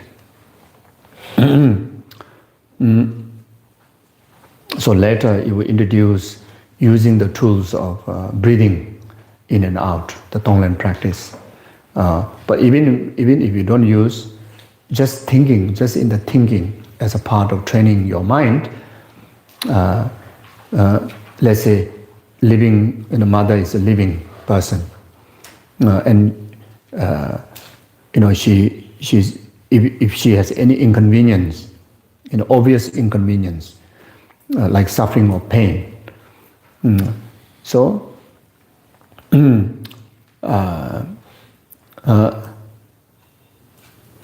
the suffering of pain could be a result of her past karma, a result of the conditional causes of like spirit harms, naga harms, landlord harms, elemental harms, or the sicknesses is because of toxics, environmental toxics, pollutions or poisons, contaminations in the food and drink, etc.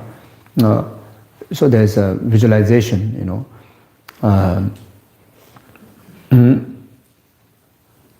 if the sicknesses, through toxics, wrong foods,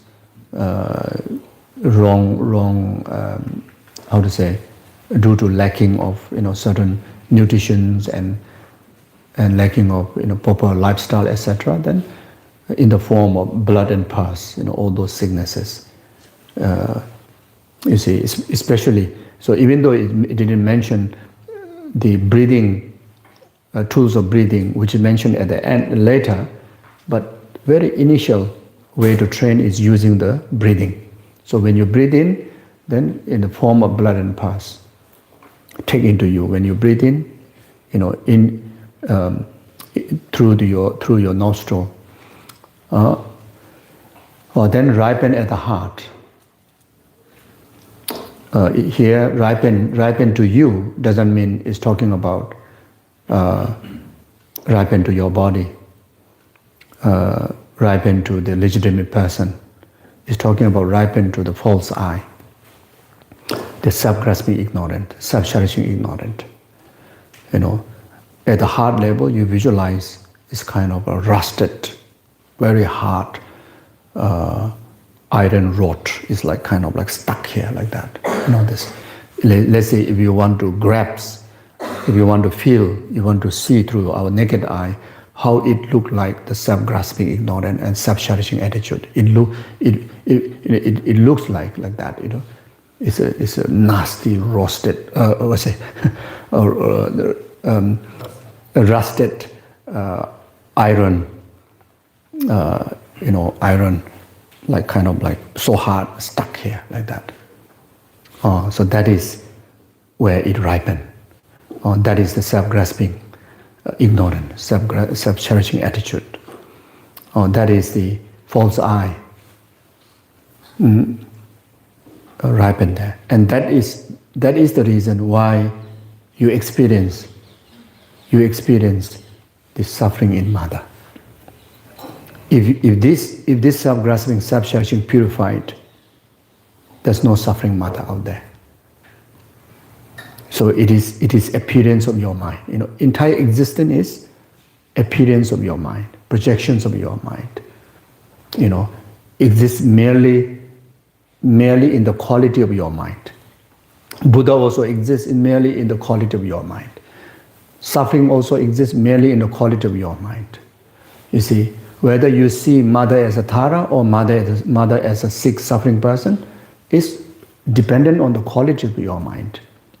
You see, ultimately it's like that. You see, so therefore, the root cause is not out there. Root cause is here, within you. You see, so now you purify like that. So now, if the sicknesses is due to any suffering that mother is going through, an example, due to spirit harms, elemental harms, the nagas and landlords, then in the form of scorpion, you take in very poisonous, in the form of a poisonous scorpion, when you breathe in and ripen upon that. Ripen upon that self-grasping ignorance. The moment it ripens, instantly it purifies, like it overcomes, is completely disappearing of that hard, nasty iron rod, which is your self-grasping at your heart. It's completely relieved. Because the exercise is antidote. The visualization you're taking in is actually serve as an antidote. You're not adding toxic into yourself. You're actually bringing antidote into yourself. The moment you ripen, that's the thing. The antidote is ripen. The disease is, the cause of disease is cured. So if the mother's problem, mother's suffering or pain is due to past negative karma, due to delusions, due to the karmic imprint of the past actions, then in the form of black soot, the dark smoke, you breathe in, ripen upon there. The moment it's ripened, instantly purified. So this is taking from the practice of taking and giving. Dong lend, this is the lend, take, like that.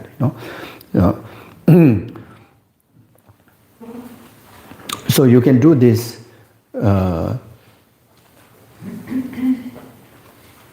You can do this exercise with anybody else. Any being who are suffering. Through the tools of Tonglen practice, you can heal them like that.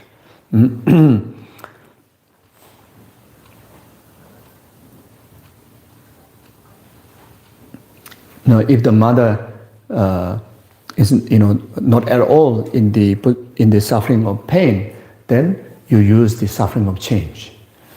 If she's also, not in the, she's like absolutely enjoying in the state of liberation through her wisdom of Dharma, but then she's still carrying the contaminated aggregates. So then, relate to the third level of suffering, the suffering of pervasive, compounded suffering, the contaminated aggregates. Why, first place, that she have these contaminated aggregates? Due to these few different reasons is possible. You see, so then you help to purify in that way.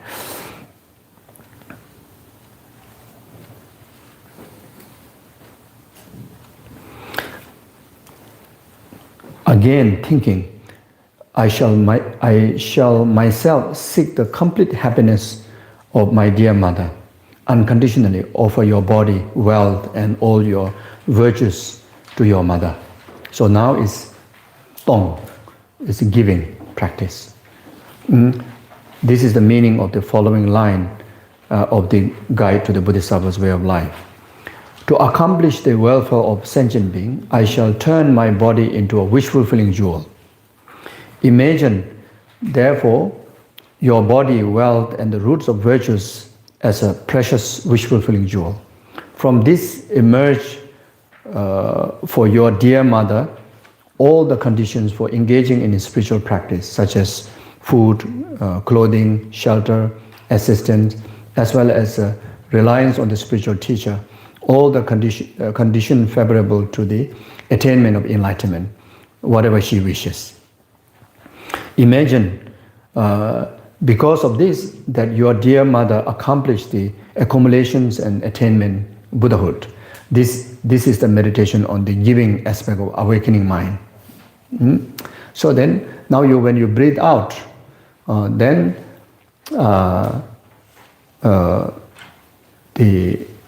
whatever your mother requires, and our most important is require merits and conditions to her to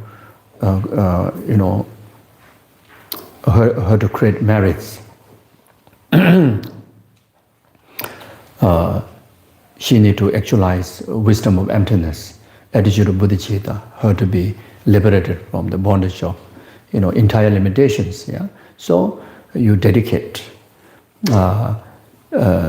If she need wisdom for that, so then when you breathe out, if you have a practice of manjushri, then you accumulate some meritorious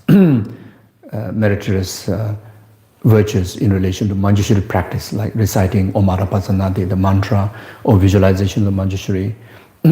So then, when you breathe out, it's very bright golden color light that which carry the blessings of the wisdom. Then you visualize is absorbing into her, and her heart nurture to have a wisdom, to understand the value of Dharma, to realize the wisdom of emptiness, to create merit of wisdom, etc. Then visualize Chenrezig, who is the embodiment of three-time Buddha's compassion.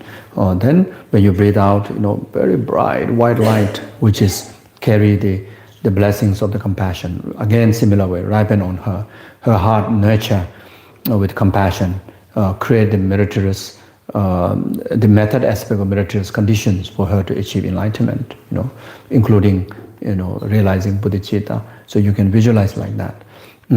If she is, going through the challenges of accomplishing her tasks, her jobs, especially her virtuous tasks, spiritual tasks. So you visualize like a Tara. Tara is the embodiment of all the Buddha's activities. So then, like a green color kind of light. When you breathe out, then carry it, the light through the tools of breathing, the air. Then she absorb into her, like how the air absorb into us, like that. Then she clear all the obstacles to the success, swift success, and actualize all the success. Like an example, an example like that. So in short, you become a wish-fulfilling jewel. This is the key practice of all the Bodhisattvas in the training on the path. If you read the Bodhisattva Avadacharya of Shantideva, again and again mention about, taking himself as a wish-fulfilling jewel. Those who ever need medicine, he create the merit, conditional causes, very much delivering the medicines, those who need, refuge, you become the refuge. Those who need companion, you become the companion. Those who need wisdom, you become the wisdom. Etc. etc. You see, so So that's why. So in the early morning, you practice the Tonglen in this way, even through the dedications or the motivation in the morning. May whoever see me, remember me, think of me. May I become the cause of their happiness. Whatever they need, I become that. You see. So, so that way, at least, you see, you become a condition for others' happiness. Even not necessarily be the direct cause, but become conditioned just by seeing you. They create a conditions to get near to the causes that they need to accumulate for their happiness. You see, if someone is so sick going around and you just happen to appear around them, that meritorious impact, because of power of this motivation, even though you don't have the medicine to give, you are not doctor to cure them, help them, but the person will quickly find doctor, quickly find medicine timely, like that, you see. So if someone is going through so much of trouble of loneliness, just by seeing you, they create the conditions for them to find companions. If someone is, in the danger, on the road, is somewhere in the danger, but then because of the power of this motivation, you become a wish-fulfilling jewel for them to find protection. You see, so you see, I think everybody, convinced, there is existence of energy. I think energy is everything. Yeah, energy is a real thing. You see, you see, from the five element, the element of fire, the warmness, that's energy. The warmness is energy. You see, the air, the breathing, that's energy, isn't it? Yeah. So like the space, the space to able to hold tangible thing existing, just being a space. That's why the solid thing can be able to move freely. That's energy, isn't it? It's not necessarily something like religious or spiritual or something. It's a natural thing. It's a natural phenomena. Very much everything actually exists in the manner of energy. When energies are in balance, that's the problem. When energies are balanced, everything's all right. Whether to do with conventional environment, whether to do with people's body, people's mind, it's all about managing the energy, balancing the energy. You all agree with that? Yeah. You see, so merit, prayers, dedications is all about expressions of energy. When you have a good motivation, bodhicitta motivation, the moment you think, it's already releasing the energy. Yeah? So if two persons think alike in let's say bodhicitta, can reciprocate. There won't be any inconvenience, like rolling the eye, you see. If both have a bodhicitta, but only have a bodhicitta motivation, other one harboring kind of stress, then the one will be rolling the eye like that, but another one is like that, You see?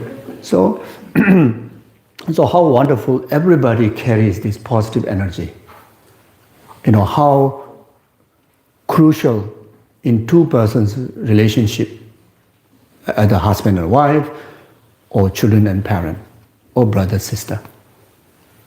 It's how essential to carry harmonious energy. They say, expressions of love is loving energy. One side have so much love, other side don't love you. One side, they're rolling the eye like that. Another, like this, isn't it? So how important to learn this? How important to learn about the value of energy?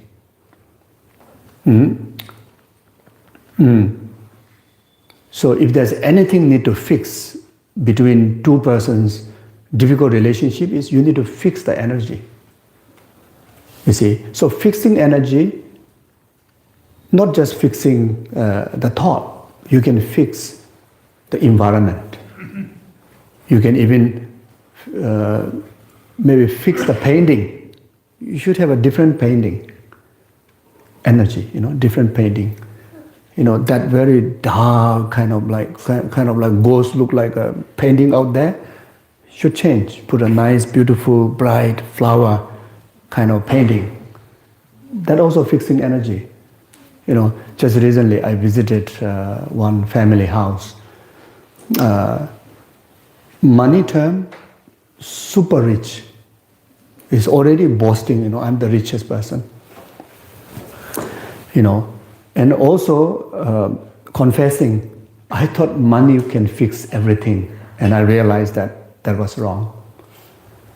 You see, so until he realized that the money cannot fix everything, actually, so money cannot fix, he have ruined almost everything. So his wife is already because of there's a neglection, because of his obsessiveness in something else. So now the wife is going through a suffering of the mental issue. It's very unstable. Then the children is like, he thought the money will fix the children, happiness. Since young, give so much money. Just let him do whatever, until since little start to take wrong substance. Now completely addicted, completely out of mind, out of him. It's already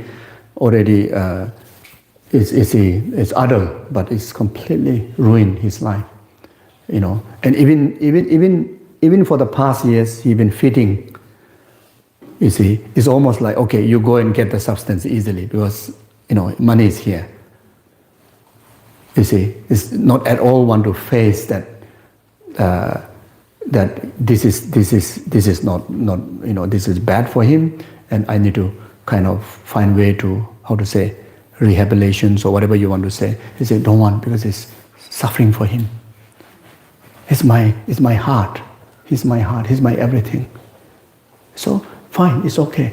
As long as he just like high, is space or whatever you want to say. So just keep money. And until now, ruin the organs and try to fix this without choice. Need to go to see doctor. Yeah. So now the money is not working. You see. So I was asked to visit them. So first time I enter into the house, it's a big house. But then for me, my impure mind, see everything is not right. The first thing, the painting, I start to complain. The painting, the painting is very bad painting. I said, no, this is very expensive.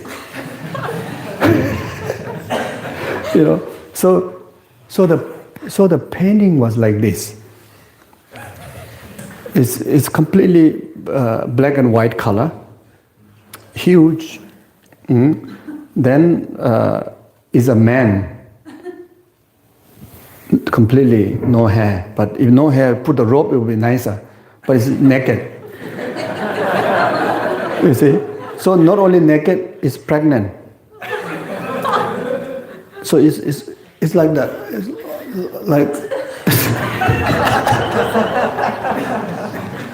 It's like you see. So I say, first thing I spot that and say, so bad energy. I said, you better take it out if you want to, fix the problem. All energy need to change. I said, no. So no way. This is very valuable, very expensive. I say, okay, then go for it. Then I can't help you anything. So like that. So then after that, then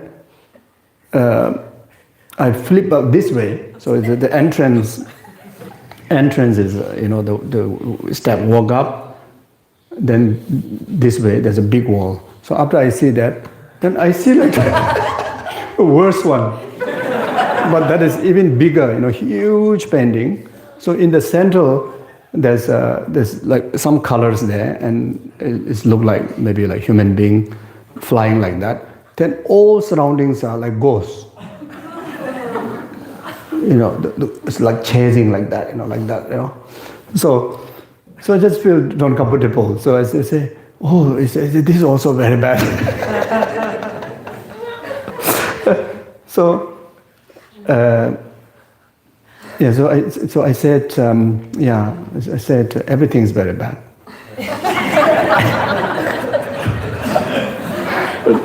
So I think he must be so disappointed. So he thought that he would say everything is so good, So I say, just me throwing some rice and flowers and water, I won't able to fix it. I said, the whole energy need to change. Then after that, I think, didn't went well. So I was like, kind of like a bit rushing in my heart. I want to leave as possible because I realized it's cannot fix. Because everything very straightforward, say, no, this one cannot, you cannot change. So anyway, so we're talking about energy, yeah. So it's not just changing the attitude, but also can be so helpful, make it comfortable, not just to you, to your children, to your husband, to your wife, to your grandparents, to the visitors, Something is like uplifting, bright. Even bright doesn't mean, it can be dim, but it's something very cozy, right? Something nice, Some people, don't like painting, fine, no need painting, but something warm, you see. So the energy of the thoughts, the motivation, the intention, and also externally.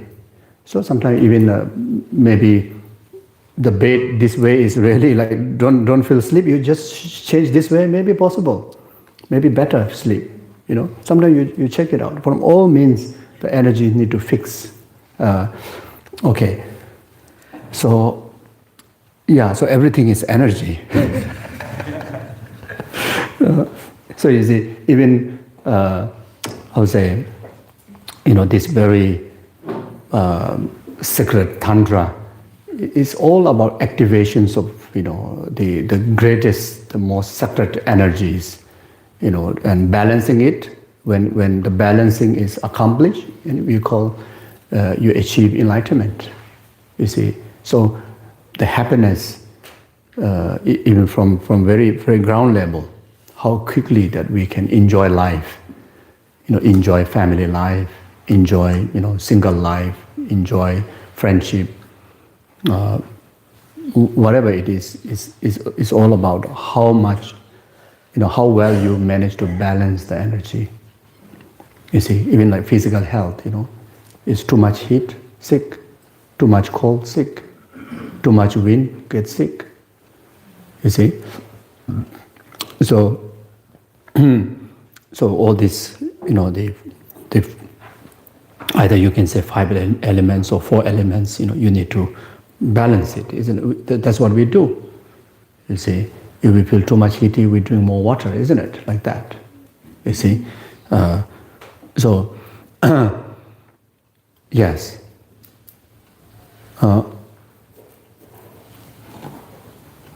Okay.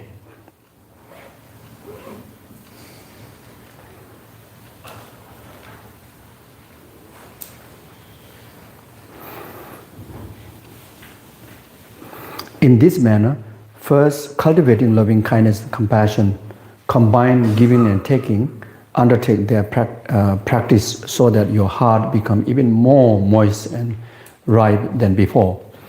As you train in this manner and become capable of making as actual exchange, that is, allaying your dear mother's suffering and seeking her happiness without calculating the cost to yourself, you have reached a degree of success in this practice.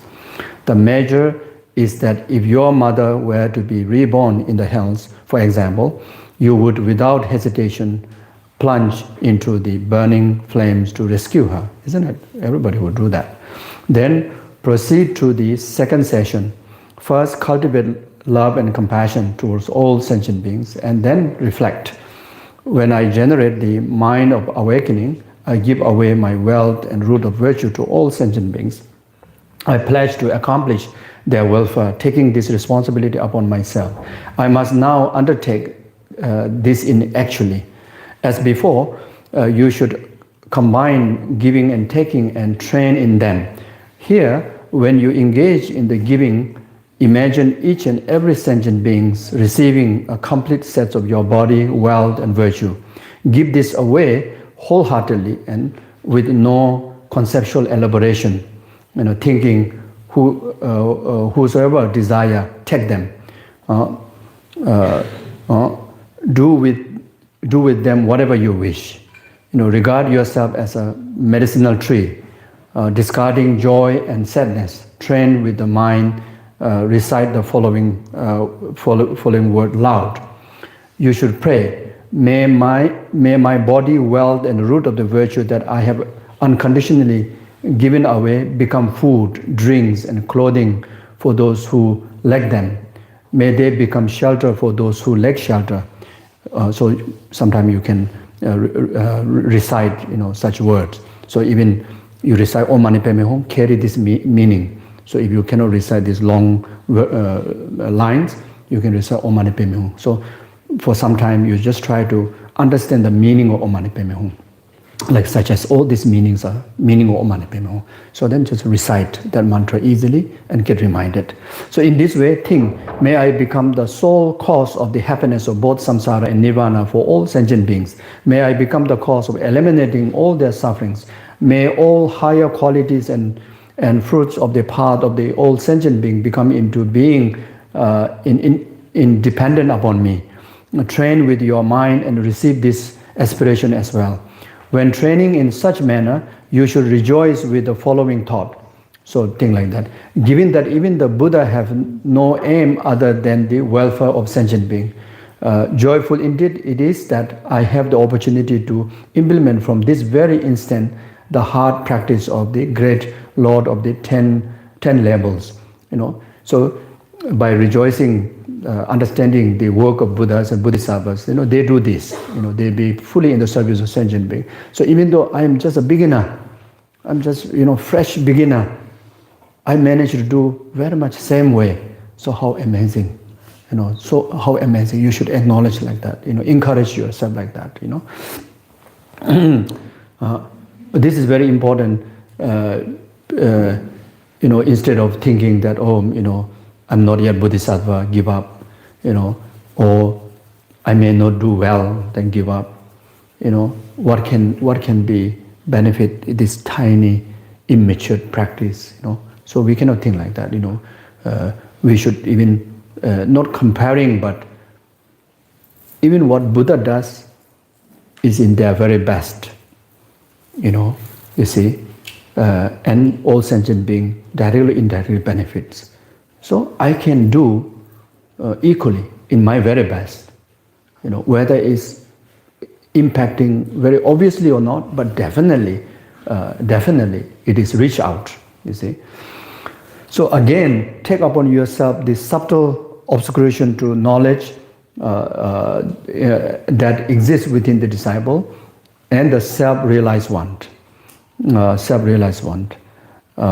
So the obscurations, so omniscient obscuration to nirvana, the self-realized one is referring to that. And the noble bodhisattva abiding on the level, and as you give them your free three factors, body, wealth, and root of the virtue, imagine that as a result, they accomplish their accumulation and attain Buddhahood. As I mentioned before, even 10 Bhumi Bodhisattva, can you imagine your mother is already higher level than your spiritual practice, 10 Bhumi Bodhisattva. You are baby Bodhisattva here, or not even Bodhisattva yet. But dedicating this merit, even the 10 Bhumi Bodhisattva can receive the benefit. All this noble one can also be included within the general categories of the sentient being. So even when we say all sentient being, not only talking about 6 realm sentient being, even the bodhisattvas are also included, including 10 Bhumi bodhisattvas, or even those of the arahats are also included. Or alternately, they can be visualized separately. Choose whichever is most convenient. Place the two astride your breath. You should train in the two, giving and taking in relation to respiratory exhalation and inhalation. So as already mentioned before, this makes it easier to maintain your mental focus because the breath is readily available, and this method combat many false conceptualization. So we stop here. Okay, thank you. Dagi chinye zabe gewande dendando angula gambe kebara juzun lozan drabaye tembe ningbo rendo saji jo saji bege jo je mendo drama rirable shin de gemban sanje shindo migde bewaye drogun namda shin la shebara jo ye dama gurura mendala kamne ya daya me. Thank you.